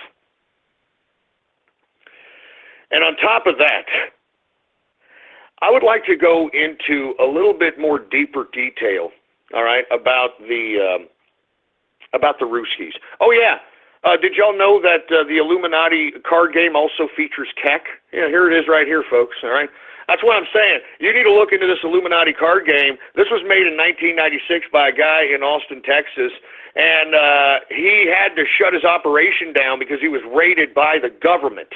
Okay. And the only reason that we have any remnants of this game is because of the people that actually purchased it, okay? All right. All right, that's all I'm saying, all right? That's all I'm saying. As a matter of fact, here's one that's eerily similar to Trump in the Illuminati game. I'm just saying, okay? Now, you can call this a coincidence. You can call this like, oh, come on. I mean, I don't really give a crap, all right? I don't really give a goddamn.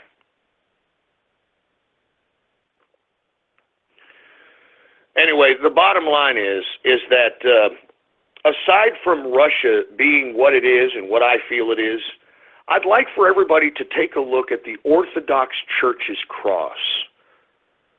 Have anybody ever seen the Orthodox Church of Russia? You know, their Christmas doesn't fall on the same Christmas day as ours. They celebrate it in like January 6th or some crap. You know? Have you seen the cross of the Orthodox Church?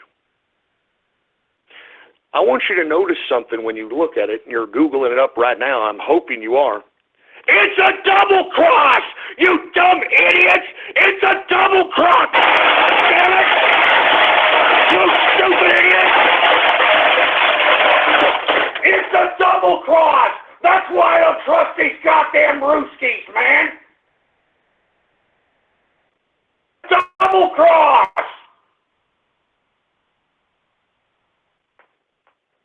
That's why I don't trust these goddamn Ruskis! Do you get it? Do you get it?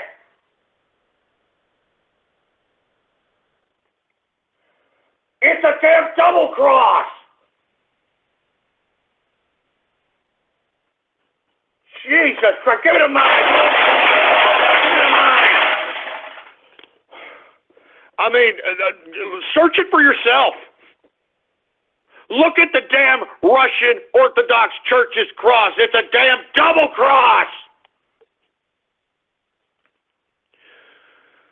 So that's why I'm saying, folks, you know, I don't trust these Ruskis, and I think they are at the bottom, in my opinion, of the globalist specter that we are seeing right before our eyes.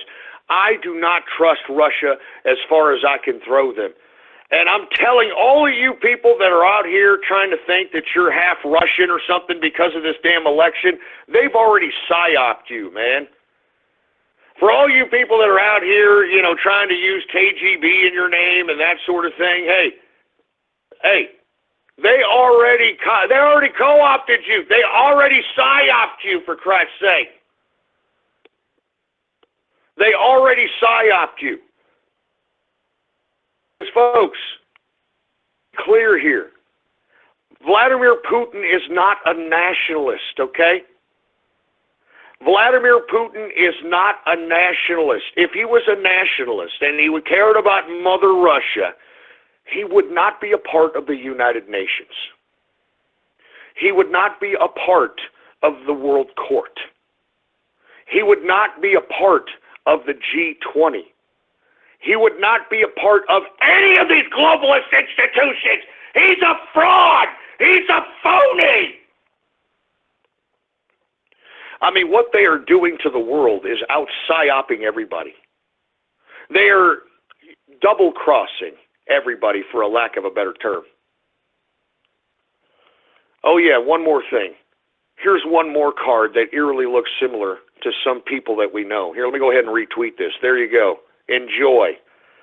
I'm telling you this right now. If you have never heard of those Illuminati cards, these were actual, and this was a game. This was an actual role-playing game in which it was a deck of cards, and, you know, like traditional role-playing games are played. And this was created by somebody in Austin, Texas, who ended up getting raided by the government and shutting down his operation because they want to know. They wanted to know what the hell this guy knows, how he knows it, so on and so forth. Anyway, let me continue going here, folks. I just want to let everybody know that the capitalist army renounces these so-called alt-right personalities because they don't have Trump's best interest in mind. These people are putting themselves as fodder for the mainstream media to show that Trump's so-called rhetoric is dangerous, and they are shaping the narrative. They are shaping the narrative of everyday Joe Six-Pack. All right? I'm just saying. Anyway, Jesus Christ, man. Let me continue going, all right? Screw you, Richard Spencer, Cernovich, David Duke, and unfortunately Milo Yiannopoulos. I don't know what your motive is, Milo, but it's definitely not money. And I'm going to leave this at this. I'd like an age check now on Milo Yiannopoulos because, as I stated about D-Ray, what did I tell you about D-Ray? D-Ray is rabble-rousing his people into riots, into civil disobedience, into civil despair, all right, to burn down their own black neighborhoods, to burn down their black businesses. Why? Why exactly would D. Ray McKesson do that to his own people? Folks, it goes back to the HIV/AIDS situation. I mean, I'm going to be completely honest with you. I personally believe that anyone that is afflicted with AIDS, HIV, has some level, all right, some level of mental, I don't want to call it like mental lunacy, but it's definitely on the level of crazy, because there is a big correlation here recently in the political news of homosexuals, blatant, out and about AIDS-infected looking homosexuals that are out here conducting themselves in attempts at trying to uprise violence or conduct violence themselves. I talked about this yesterday on the Project Veritas videos of James O'Keefe when he outed those two freaky-looking, AIDS-infected-looking femmes that were trying to plan an acid attack in the ventilation system of a building during the inauguration, and they were planning this out at Comet Pizza. So, I mean, I want an AIDS check on Milo Yiannopoulos, because if he has AIDS or HIV, in my personal opinion, this provocation in Berkeley, the belly of the beast, who the hell, come on, if you didn't think there was going to be any kind of provocation there. But it makes sense now. If he happens to have the AIDS, it makes sense why he's doing what he's doing. I'm serious. Listen, I have nothing against Milo Yiannopoulos. I actually liked Milo Yiannopoulos when I came back. I tweeted at him a couple of times. I appreciated the intellectual substance that he would project when he would debate a lot of these oppositions. But now he is nothing more than a provocateur. He's a provocateur, and he's making Trump look like an idiot. He's making Trump and his administration look dangerous, just like Richard Spencer. So I'm calling both these idiots out. Whenever you see these morons on the boob tube, I'm talking the lamestream mainstream media, CNN, MSNBC, we need to call them out for the shills they are, because they're goddamn shills from the word go. And that's all there is to it. All right? Anyway, folks, I want to move on from this subject matter because we're running out of time here. All right? I want to talk about a celebrity here recently that I tweeted out earlier this morning, and I'm talking about Sarah, Silverman. I mean, let me tell you something about this Skankosaurus. She came out today and advocated a military coup in this country. Now, first of all, I think that's laughable, because as if the military is going to take the sides of a bunch of bedwetting, long-haired, liberal, hippie idiots that haven't contributed anything to this country other than destroying it, all right? So I find it funny that these idiots actually think that they're going to get the military on their side. I think that's comical, all right? I think that's hilarious. Not to mention that Donald Trump has most of the mainstream generals that command the respect of average, everyday military in the Pentagon today. I'm talking about all those generals on the side of Trump. I mean, the military isn't going to go on the side of a bunch of fruit bowls. Come on! Anyway, for you folks that are unaware, Sarah Silverman, all right, this idiot, all right, this complete, utter, disgusting, despicable dish rag whore had the audacity to tweet out, I think it was yesterday, she had the audacity to tweet out, "Wake up and join the resistance. Once the military is with us, fascists get overthrown. Mad King and his handlers go bye-bye." You hear that? I mean, if Sarah Silverman can advocate this kind of stuff towards our president, why can't we advocate something towards Sarah Silverman? I'm just saying.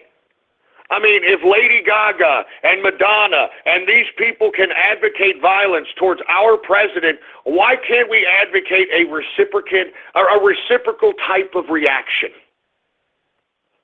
I mean, I don't want to advocate anything, but it seems to me that there is no recourse for these people constantly, continuously threatening the life of our president.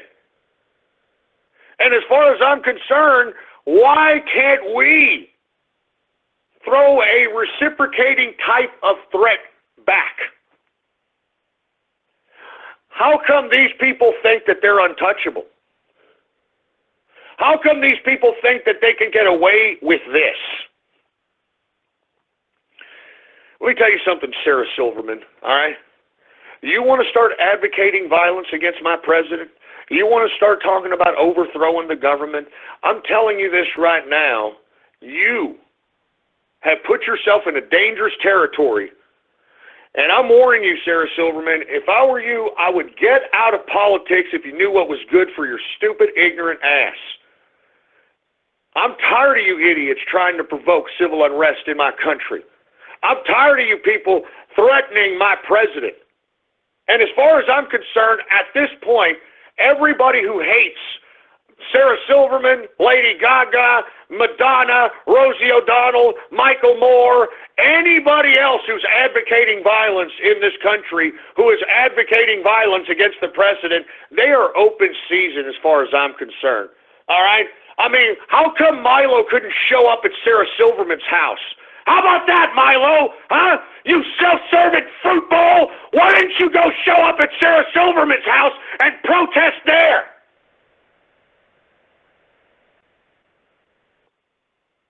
How come? How come? And look at this moron. Look at this.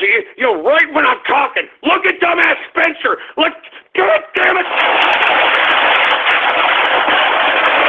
I mean, right when I'm talking about Milo Yiannopoulos, look at this dumbass Richard Spencer. Look, I just retweeted a tweet. Look at this scumbag. You son of a bitch, Spencer. You son of a bitch. Look! Look at that Richard Spencer tweet! You don't think this son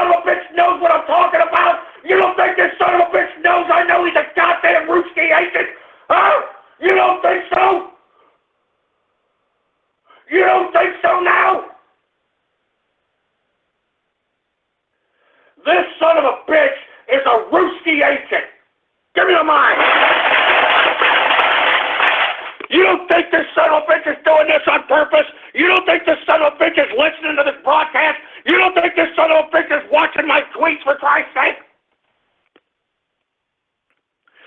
Look at what this idiot just said. Richard Spencer. As society, we must ensure free speech protections. Milo should return to Berkeley. If he doesn't, I will. That's what he just goddamn retweeted. Look, do you see what I'm saying about this goddamn scumbag? Huh? Huh? I'm telling you this right now. I'm sick and tired of this. I'm sick and tired of it. And I'm telling you this right now. Watch the damn mainstream media give this idiot Richard Spencer the attention after him saying this. Just watch. And watch how they're going to link him up with Trump. We cannot allow these idiots to continue doing this, man. We're taking it from all sides out here, man. We got enemies all around us now. We've got enemies on the left. We got enemies on the right.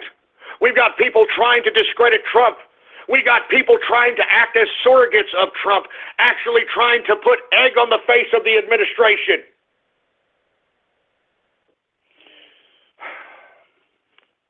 I'm not joking. I'm not joking, folks. All right? I'm not joking. I'm tired of this crap. I'm tired of this crap. And look, somebody just said Trump supports Milo. Did you see his tweets? Hey, listen, he had to say something because these idiots were rioting. And what was he going to say? He's going to say, I'm going to cut your funding for acting like idiots. Okay? I mean, he shouldn't have even have said that, if you want my personal opinion, because then it legitimizes Milo Yiannopoulos' stupidity. Stupid, man. Why can't Milo go to Sarah Silverman's house and say, hey, you know what? I'm going to go to Sarah Silverman's house with the honey, and we're going to protest, and we want her to go and be the socialist that she is, so we could go in our house and sleep on her floor. I'm just saying. I'm just saying, folks, all right? But hey, you all keep fucking supporting these idiots. Excuse my French. You cult of personality dickheads. Go ahead and keep supporting these morons. Hey, you know what? I'm going to tell you something right now, okay? I'm going to tell you something right now. I could do the same thing that Milo Yiannopoulos, Cernovich, any of these idiots are doing today. I mean, let's be honest. If I wanted to, I could say, hey, I'm going to expose myself on this date. That crap will go viral, and then all of a sudden I just expose myself on a freaking video, and then all of a sudden I become a goddamn big-time mouthpiece of whatever. I don't do it. You want to know why I don't do it? Because I don't want what I'm saying to be misheard.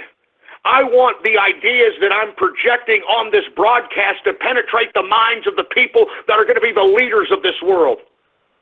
I want the ideas to be unfiltered and not be mesmerized by something or disinterested because of something they see. I'm not trying to be an attention whore here. I don't want massive amounts of people listening to my broadcast. I want the right people to be listening to my broadcast. Do you understand me? I want the right people to be listening, the thinking people, the people that question everything. I don't want people that think that a cult of personality is something applicable to life. What I want, and let me tell you something, I don't do this damn freaking show for money. If I did it for money, like I said, I would do Keemstar-S type crap.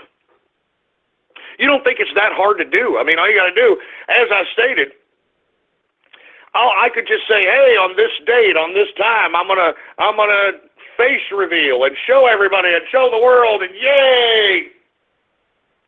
The whole goddamn thing will go viral, and yay, I become some stupid personality that everybody hates, likes, dislikes. It really doesn't matter. It's all about attention, isn't it? I don't want attention.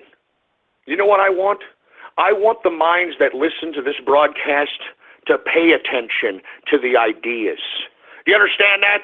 Because you see, a lot of these tards that unfortunately I had to throw on the short bus, they are so stupid.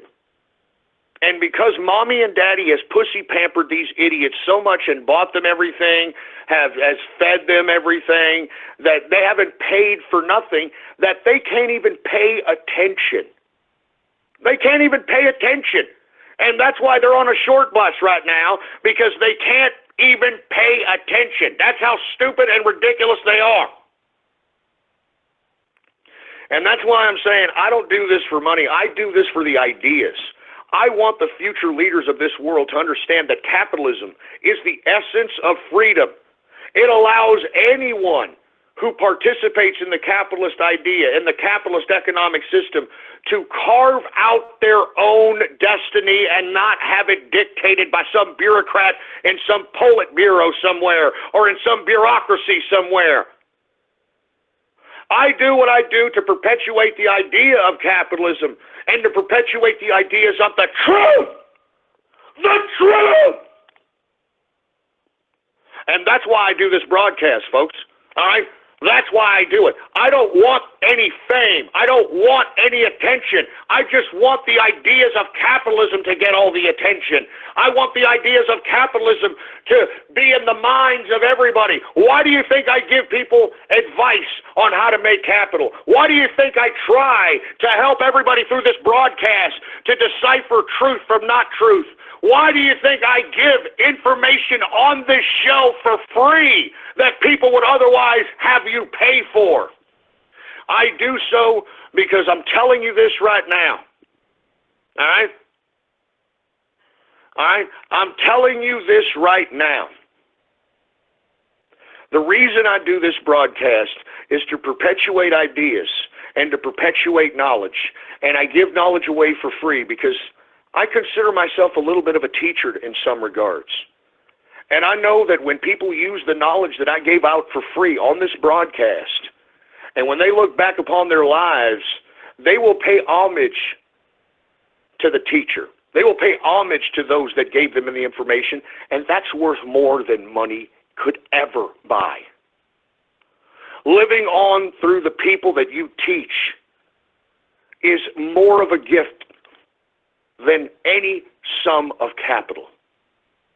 It's more of a gift than any materialistic widget. It's the ability to live on through souls that you incepted ideas that not only help them create them better people, but help them create a better society. So all I'm simply stating is this, all right? I mean, if I really wanted to do stuff for the money, it's very easy to do so, especially in this starfucker society that we live in. But I don't want that. I don't want that. I just want the people that listen to my broadcast and listen. That's why I do it over the radio. That listen and absorb the information and use that information to better their lives. And that's why I do this broadcast. And everybody else that listens for Twitter shout-outs and Radio Graffiti, a good portion of you are lost causes, but a small percentage of you are going to get it. You're going to retain the information necessary, and you're going to make yourselves better. And I sincerely hope you do. If not, you're going to end up on the short bus, whether it's in the inner circle or somewhere else in life. And I'm telling you this right now, being on the short bus, I know that these tards out here that think it's real funny because it's on the internet, there's nothing funny about being a half a tard and people not respecting you because you are an idiot. There's nothing worse than people not respecting you because you are an imbecile, you're ignorant, and you're stupid. There's nothing worse than people kind of having to put up with you as opposed to respecting you. But you see, tards that they don't really care what the attention is. And that's the problem. And that's why yesterday I was asking God, why exactly are you even having these people walking the face of the planet? Anyway, let me continue going on here for Christ's sake, because, I'm running out of time. All right, I'm running out of time here. Once again, Sarah Silverman openly calls for a military coup on Twitter. And I'm just simply stating, why doesn't Richard Spencer, why doesn't Milo and all these other rabble-rousers, why don't they pitch a tent in front of Sarah Silverman's house, Madonna's house, any one of these dumbass rabble-rousers' houses, man? I'm tired of you people sitting here provoking crap out of nowhere. If you want to provoke something, why don't you provoke something outside the homes of these damn leftists that are trying to provoke violence, that are trying to threaten the president's life? Why don't you go provoke something right outside your house then, if you got some balls?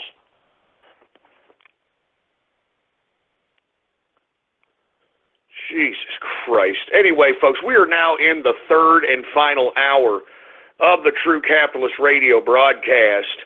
And, of course, I am your host, the man they call Ghost. And once again, folks, I want to thank everybody for tuning in with me. Once again, if you have not done so, please follow me on Twitter. The Twitter name to follow is Politics Ghost. All one word, no underscores. Politics Ghost is the name to follow, all right? And of course, you can download every episode of the True Capitalist Radio broadcast at the official website of the True Capitalist Radio broadcast, and it is blogtalkradio.com/ghost. That's blogtalkradio.com/ghost.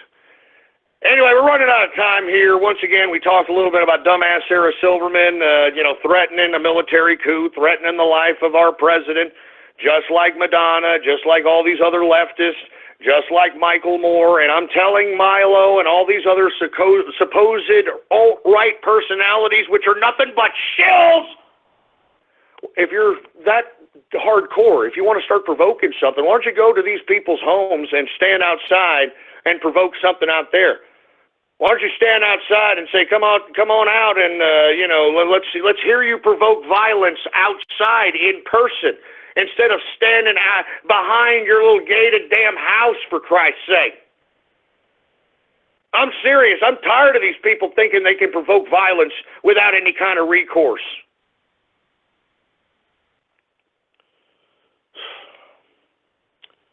Anyway, folks, let me move on. Let's talk a little bit about Texas, boy. That's right. Let's talk a little bit about Texas. Texas Governor Greg Abbott, all right, is blocking state funding to Travis County, which is Austin's county, over this sanctuary city dispute. And you know what? Good. And I'm glad I'm not there. All right, now I'm glad I'm not there, because I'm telling you what's going to happen if this continues to go. Next month, all the folks that are used to getting entitlements, they ain't going to get them. All right, and if they do get them, it ain't going to be as much as they thought it was going to be, because what Austin and what Travis County has stated is that illegal immigrants have more rights than citizens of the city. And that's what sanctuary city means, folks, all right? I don't care how you try to spin it. Sanctuary city means that your politicians, that your local politicians have already come to the decision that immigrants that are here illegally have more rights than the citizens that elected the bureaucrats that enacted this little sanctuary city policy. And that means veterans, that means people that have put time into this country, people that worked hard in this country. I'm not joking around. This is really what this whole immigration issue is about, this whole sanctuary city issue is about. It means that these politicians feel that refugees and these people that are here illegally have more rights than citizens of the United States. How this lunacy is become so widespread, I have no idea. But once funding is cut to these cities, it's going to become very real very fast. And this whole immigration issue will die very quickly when these people that have no jobs but are collecting gang loads of entitlements that accord them the time necessary to go out and protest all the goddamn time, they're not going to be able to do that, because once funding is cut to these people, they're going to realize that, well, wait a minute. I don't get my food stamps. I don't get my housing voucher. I'm going to get kicked out. What?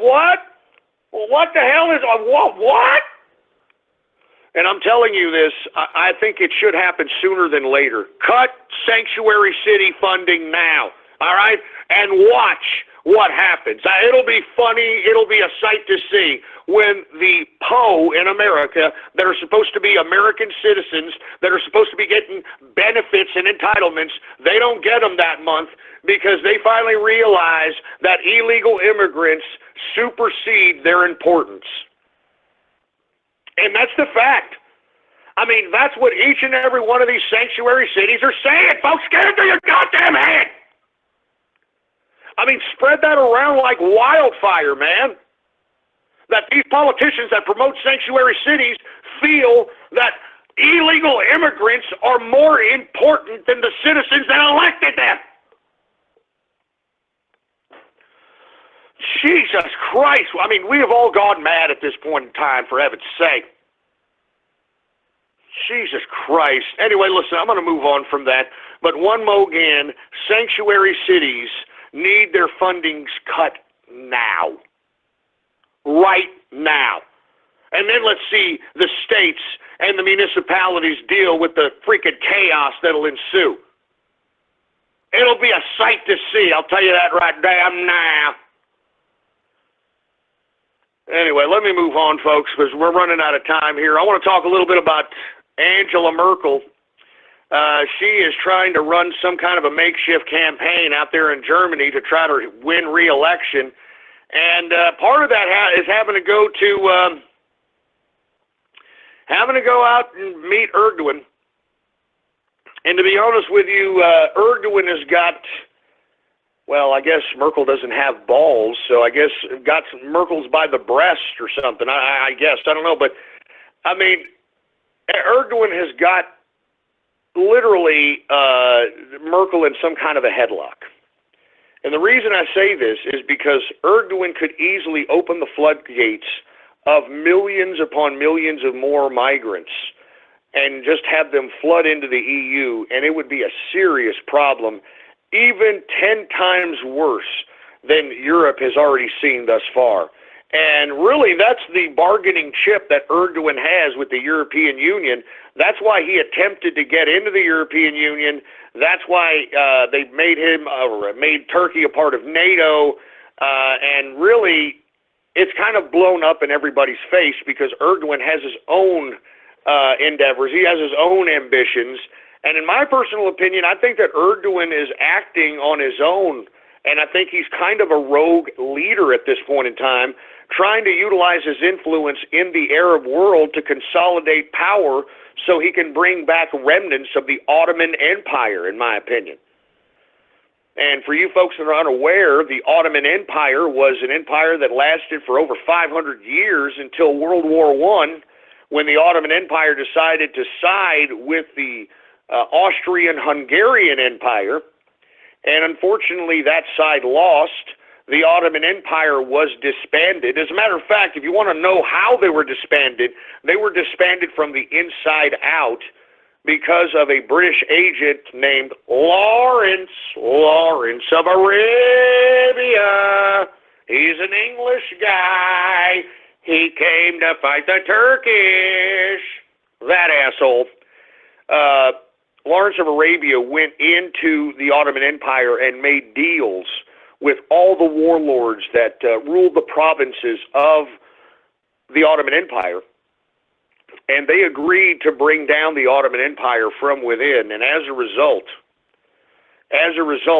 the Treaty of Versailles happened after World War I, which carved up the Ottoman Empire into the current Middle East structure that we see today. And any Middle Eastern country that has a royal family, these are the descendants of the negotiated with Lawrence of Arabia. I'm not even joking. I mean, this is the damn remnants. This is the offspring of the tribes that negotiated with the Lawrence of Arabia. There is no goddamn precedent of royal families in Arabic or Muslim history. All the royal families in control of the Arabic lands derive from the split up of the Ottoman Empire, for heaven's sake. So anyway, with that being said, that's why Turkey, Erdogan's leader, Turkey, has the EU by the balls, has Merkel by the breasts, and is telling Merkel, you just sit there and shut up and you listen to what I say. I can only imagine that's the position Turkey has right now against Merkel, right now against the EU, and that's why the EU doesn't know whether it's coming or going. I'm telling you this right now, Erdogan can literally open up the floodgates of way more millions of migrants that would flood Europe and make it even a worse situation, believe it or not, than it already is. Now, according to all reports, this was a tense meeting.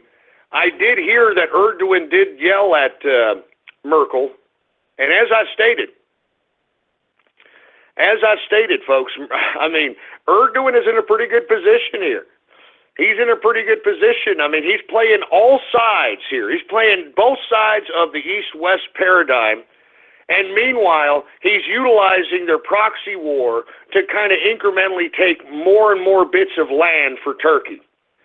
And right after the fake coup that Turkey threw on itself, I said that Russia was involved. Nobody believed me. 2 weeks later, Erdogan and damn Putin are shaking hands. He's playing both sides. And we need to look and see every single little move that Erdogan is going to do, because he could potentially cause a major crisis in Europe. And he knows it. All right? He knows it, and that's how he's got the EU by the balls. And I would like to know what Merkel is planning on doing as it pertains to this issue with Turkey. Now, with that being said, let's see what the future holds. But I wouldn't like to be in an EU country right now with Erdogan on the freaking ready to open up the floodgates of migrants, man. I mean, you guys in Europe have already taken a bad brunt end of the migrant crisis, and it could get even 10 times worse if Turkey opens up the floodgates. And I think he's going to at some point in time. I think that's his end goal, and I don't think the EU really understands that. I don't think the EU understands that that's his ace card, and it could literally destroy the EU, and not to mention the floods of migrants could literally just help him take over Europe. So he's positioning himself. I know exactly what Erdogan's doing. I'm studying his moves. I'm not stupid to what he's doing. Maybe the goddamn EU is. I'm not. So with that being said, let me continue on with the next issue, because I don't have much time. Give me my drink. I need a drink, for Christ's sake.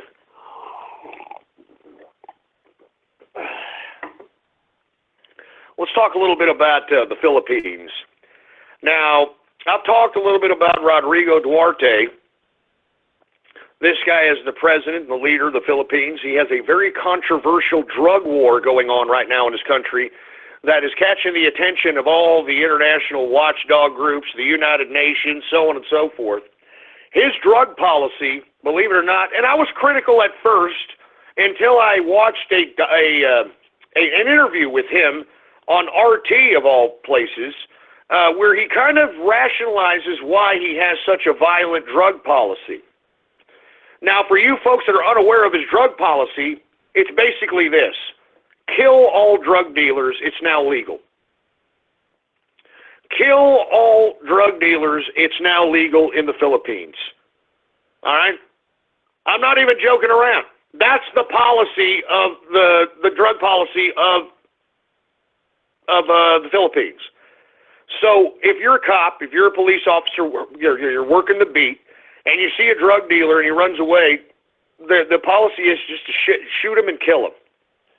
And because there has been so many killings of drug dealers at this point in time, all of a sudden people are wanting to stop their drug addiction.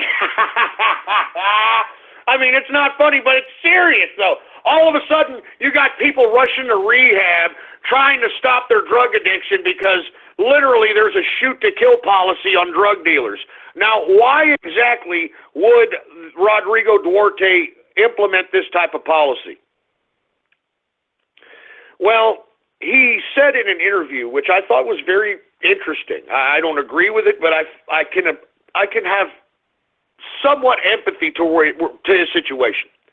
He's a leader of a country right now that is so drug-induced and so addicted to drugs that is going to cost him, I think he said, somewhere in the range of like $2 trillion to try to solve the problem in trying to help all this country and trying to stop the drug trade and so on and so forth. And he said, we don't have that kind of money. I mean, he straight up said that. He said, we don't have $2 trillion. We don't have that kind of money. We're a poor country. And he said, what all we can do at this point in time, instead of wasting all this money, is just kill these drug dealers in the street. I mean, why even arrest them? Why even arrest them and they go to jail and come out and do the whole damn thing again? Why not just shoot them right there dead in the street? So, I mean, that's why, you know, with all due respect, he's kind of taken a primitive approach at the war on drugs.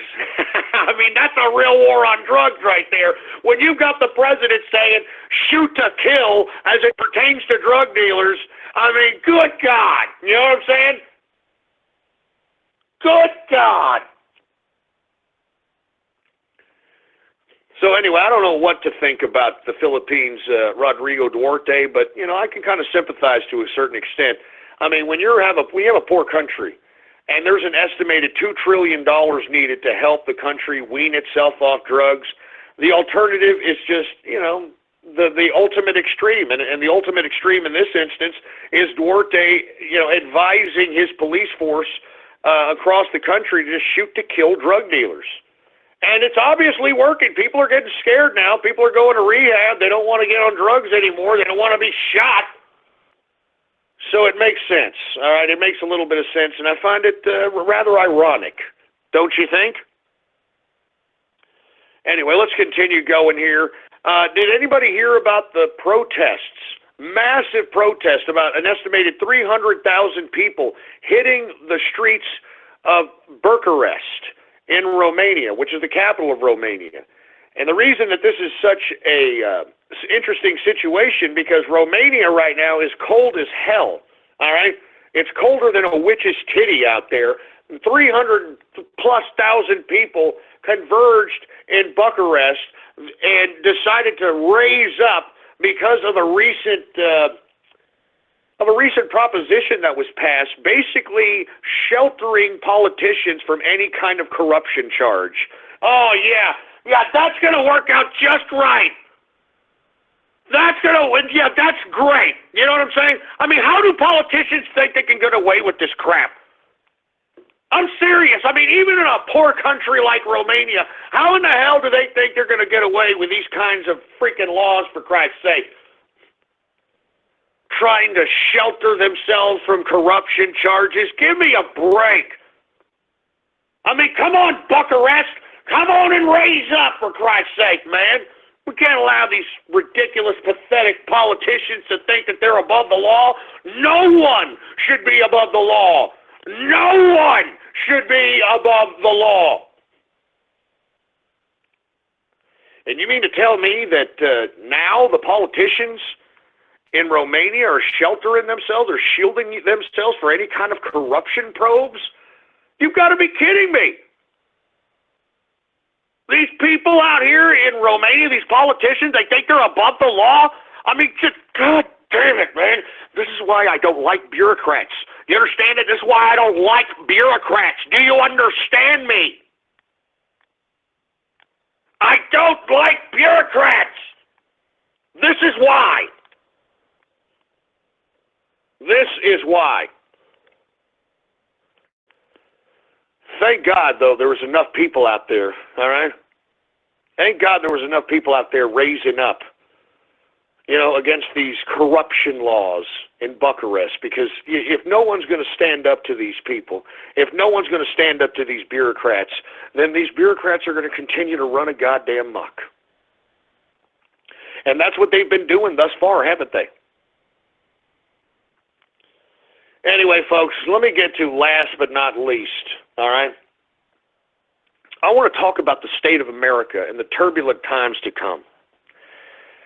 Now, we've alluded to some of this earlier in the broadcast, but I want to caution everybody. I think, and I have been saying this for some months now, that nothing good can come out of all the turbulence politically that's going on in this country right now.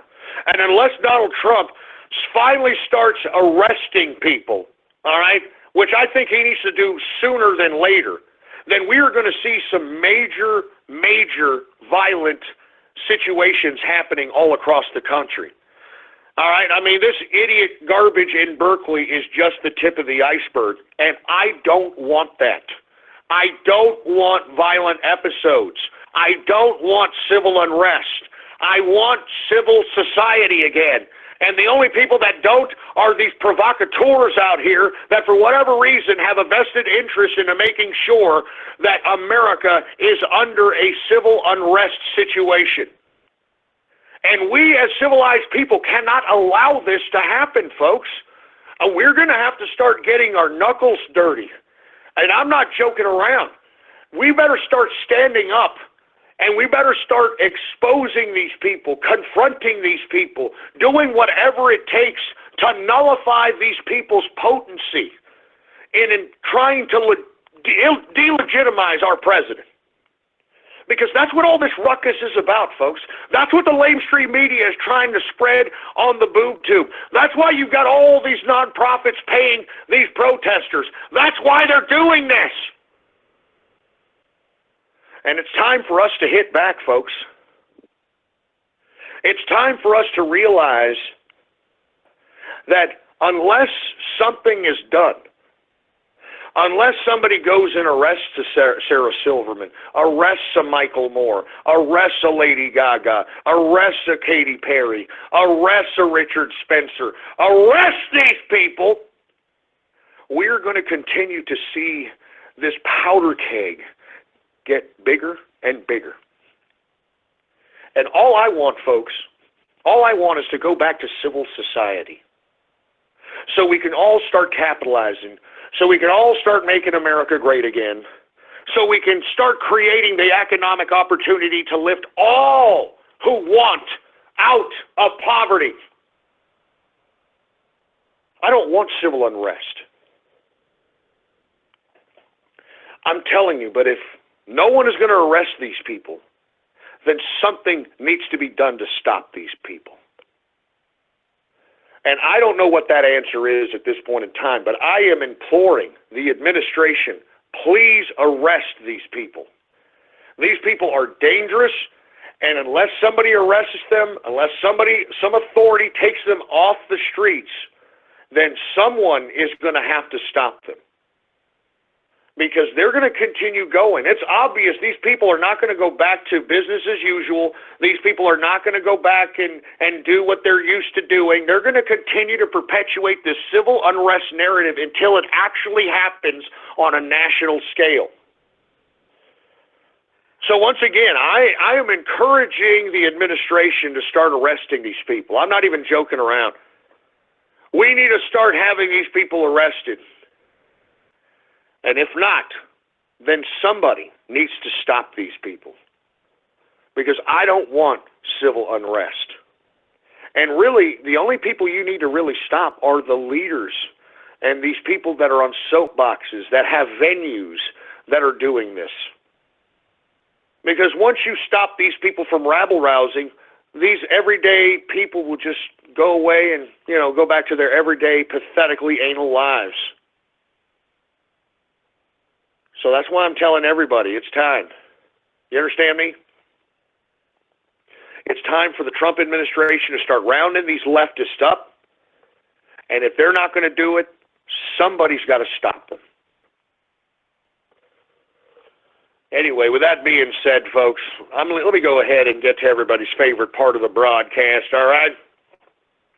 and I'm talking about Radio Graffiti! That's right, folks. Radio Graffiti, a part of the broadcast where the spectators become a part of the spectacle.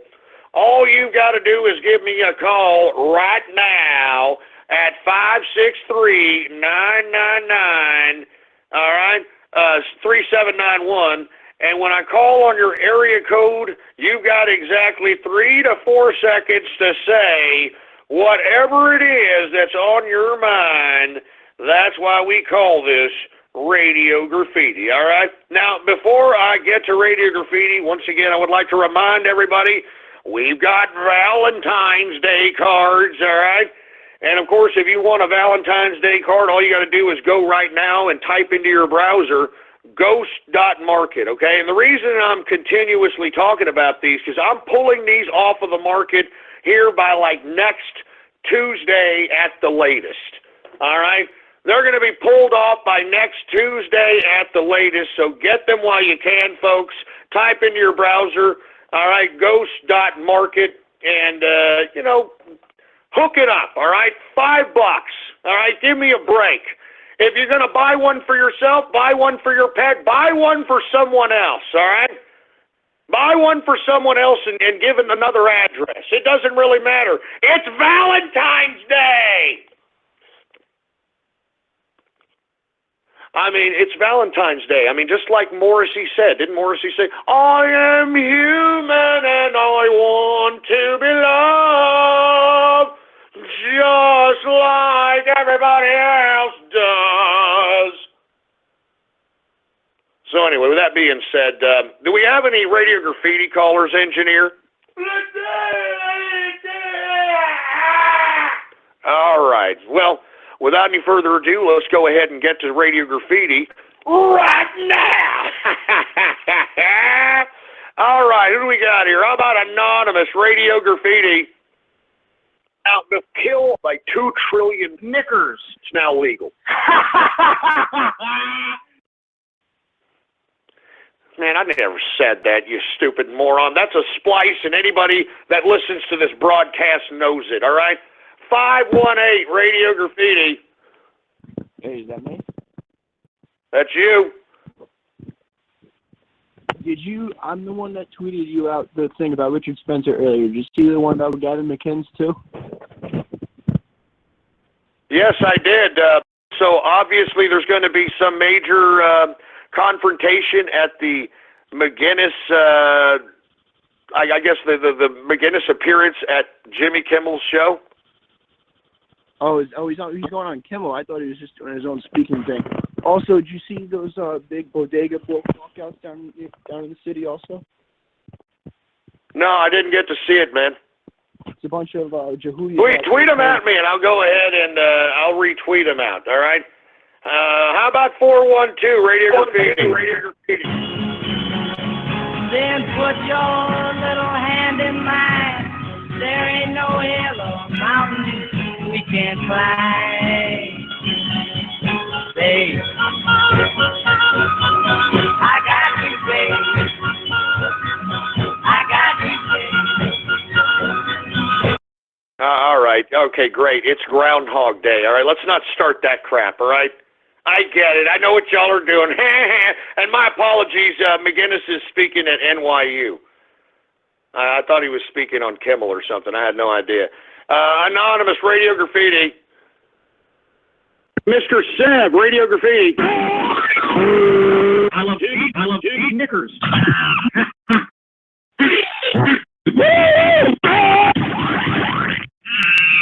Oh, Christ, no! No! No! Knickers.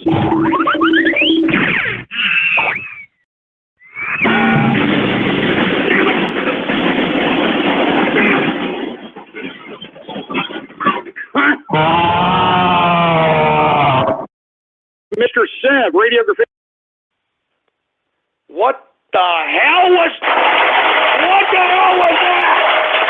Jesus Christ!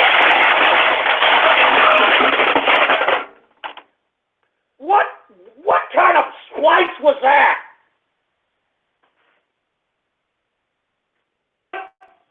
What the hell was that? Oh my God, man.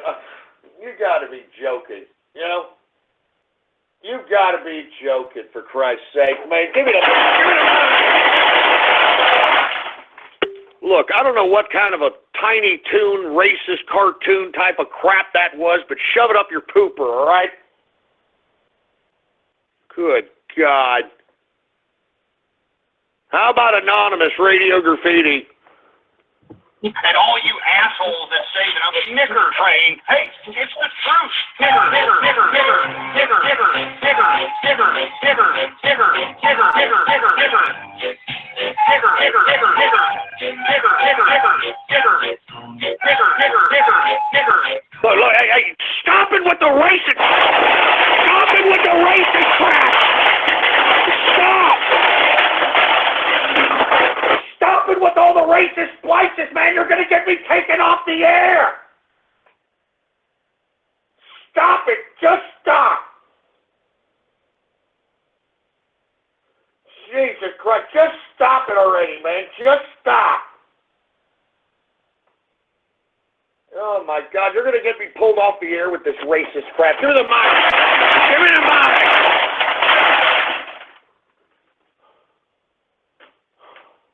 You're gonna get me. You're gonna be yanked off the air, you dumb son of a bitch. All right, shove all that racist crap up your ass. And look, wait a minute. What is this crap? What the hell is it? Did somebody make a short bus graphic for themselves for crying? Jesus Christ! Damn it! I mean, look at these shameless tards. Look at these shameless goddamn tards, for heaven's sake. Look at them, man. They made a short bus graphic for themselves. Look at these freaking tards, man. Look at these freaking tards. I'm telling you, man. What did I tell you? What did I tell you? Shameless bastards, huh? What did I tell you? Shameless bastards. Freaking short bus idiot, tard bastards, man. Give me the mic. Short bus graphics. I'm telling you, shameless attention whores, man. Shameless half-a-tard attention whores on the next Geraldo. Jesus Christ. Anonymous radio graffiti. J-Man capitalist radio graffiti. Don't make fun of the inner circle, you son of a bitch. Those are my friends. Seriously, I don't want to have any friends. And I don't have any friends.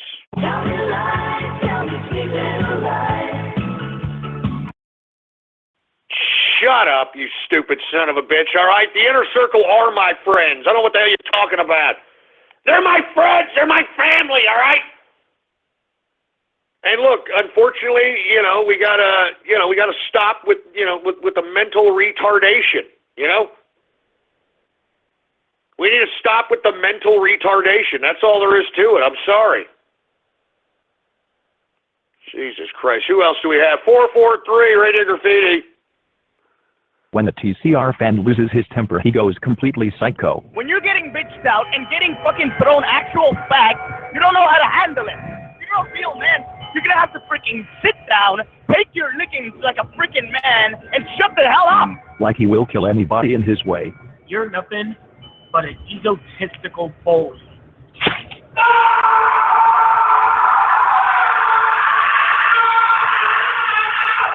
Insult you can come up with, you fuckhead! This summer comes a new horror movie where a crazy fan named Randy goes completely insane. Oh my God!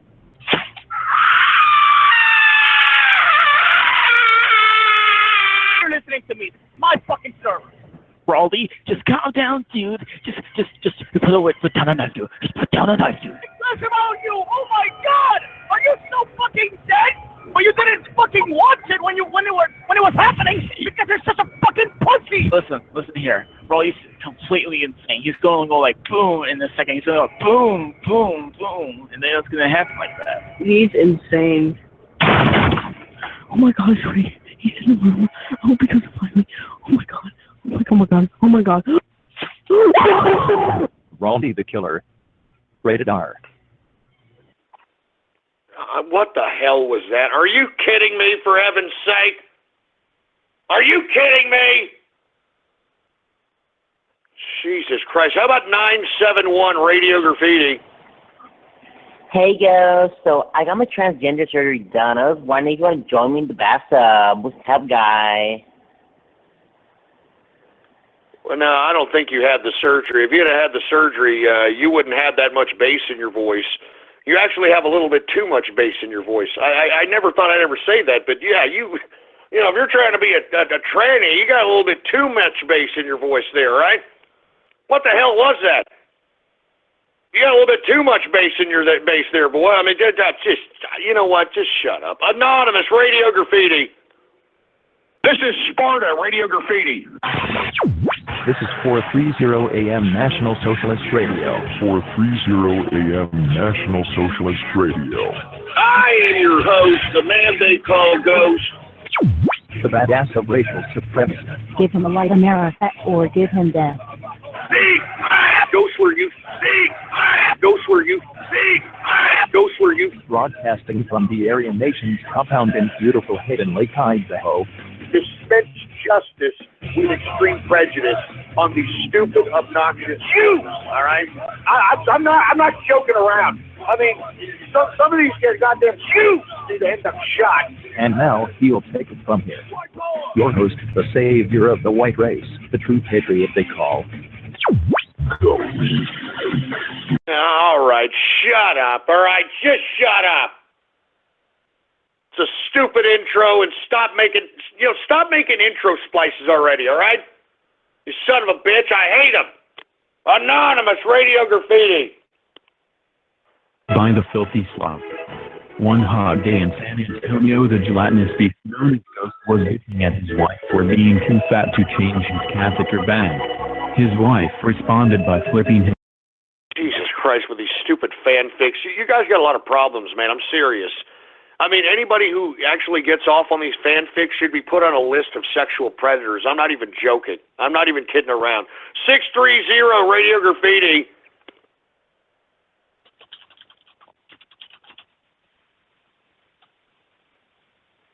Okay, you're just going to sit there and play with the Peter Popper? All right, that's fine. How about Anonymous Radio Graffiti? You can tell Ghost I said this, because I remind that there is a problem with the cult of personality around what he says. You can prove a lot of the things that have been discovered about the universe because it's observable, like the observation of quantum physics. So, but rather than picking and choosing what he believes in, he's got this very us against them mentality. So rather than saying, okay, this is all bullshit, global warming's bullshit, but that also means everything else these people say is bullshit. Yeah, it's good that this group is not surrounded by yes men.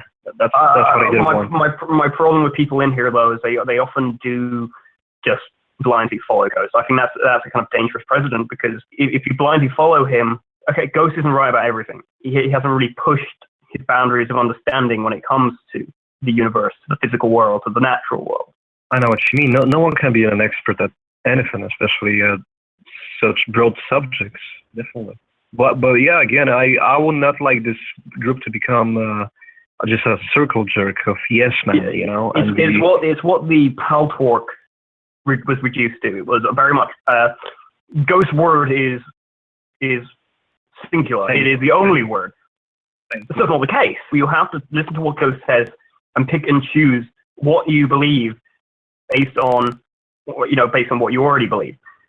I'm listening to the man all the time. I'm analyzing it, and whatever suits me, I just take in.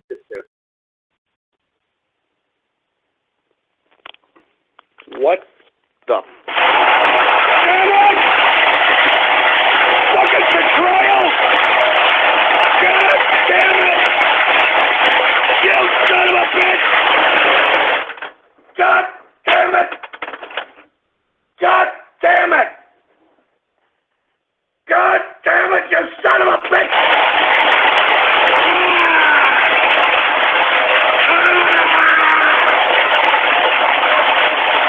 You son of a bitch!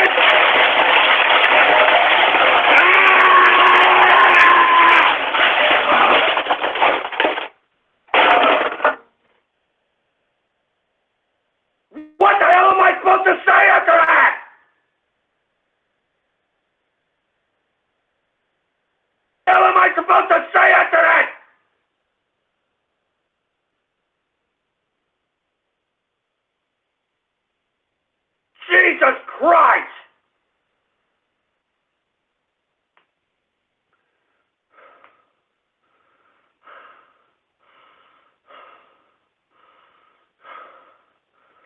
I'm telling you this right now, Jesus Christ. Give me the mic. Who the hell can you trust anymore? Who the hell can you goddamn trust anymore?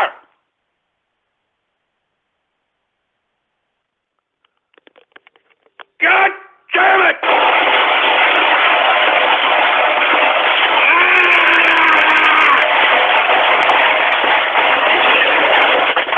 God damn it!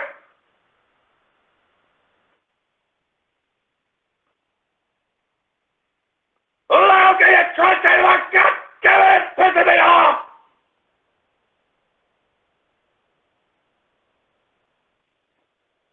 God damn it!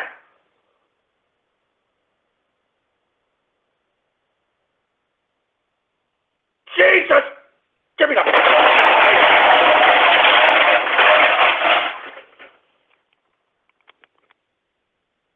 Kidding me? Huh? This is what happens when I'm gone? Huh? Is this it? Huh?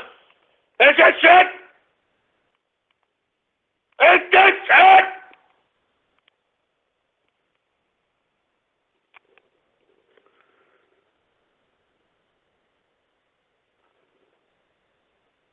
You know what? I'm done with this show. You know what? Screw this. I'm getting the hell out of here. All right, get me out of here, engineer. I don't need to be putting up with this crap. Sitting here, I gave you all my soul. I gave you all my soul, for Christ's sake. Get me the hell out of here. I'm not. Get me the fuck out of here. I'm getting the hell out of here. Thank you for using Blog Talk Radio. Goodbye. Whoa. Whoa, what happened there? What happened there?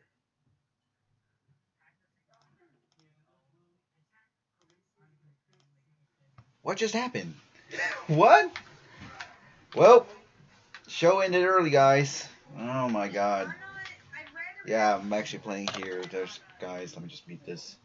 Alright, well, I don't know what to say, guys. I mean, like, that's just, well, betrayal in the inner circle. My god. Shit, man. Shit, that, what? What? Wow. Just wow. I really don't have any words to say. I mean, really. Yeah, there's this drama going on in the inner circle. Like, it still is. It still is, but, man, they're just taking this to a whole new level now. That's sad. Sad thing, man. Alright, so, I guess I will... Oh, Jesus. I don't know what to do. We're like about 20 minutes, 20 minutes until the, where the show ends, but the show already ended early. I mean, what to do?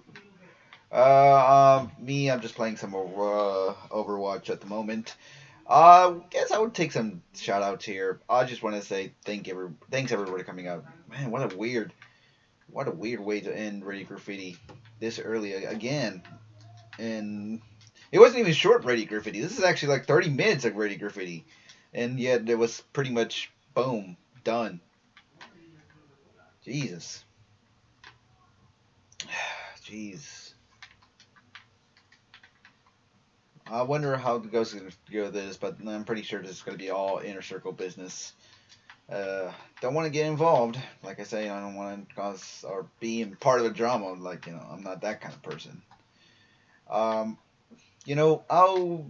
do some. I'll do some quick shout outs here just for the remainder of 15 minutes. Once again, guys, follow me on Twitter at the Radio Network or Politics Ghost, as you get the updates of all sorts. And if you're new to this channel, make sure you subscribe, as I do the TCR broadcast every day, Monday through Friday, 4 p.m. Central, 5 p.m. Eastern, 2 p.m. Pacific. And yes, I am pretty much do the live stream broadcast every day. So you guys want to actually, when the next TCR happens, you'll get to know.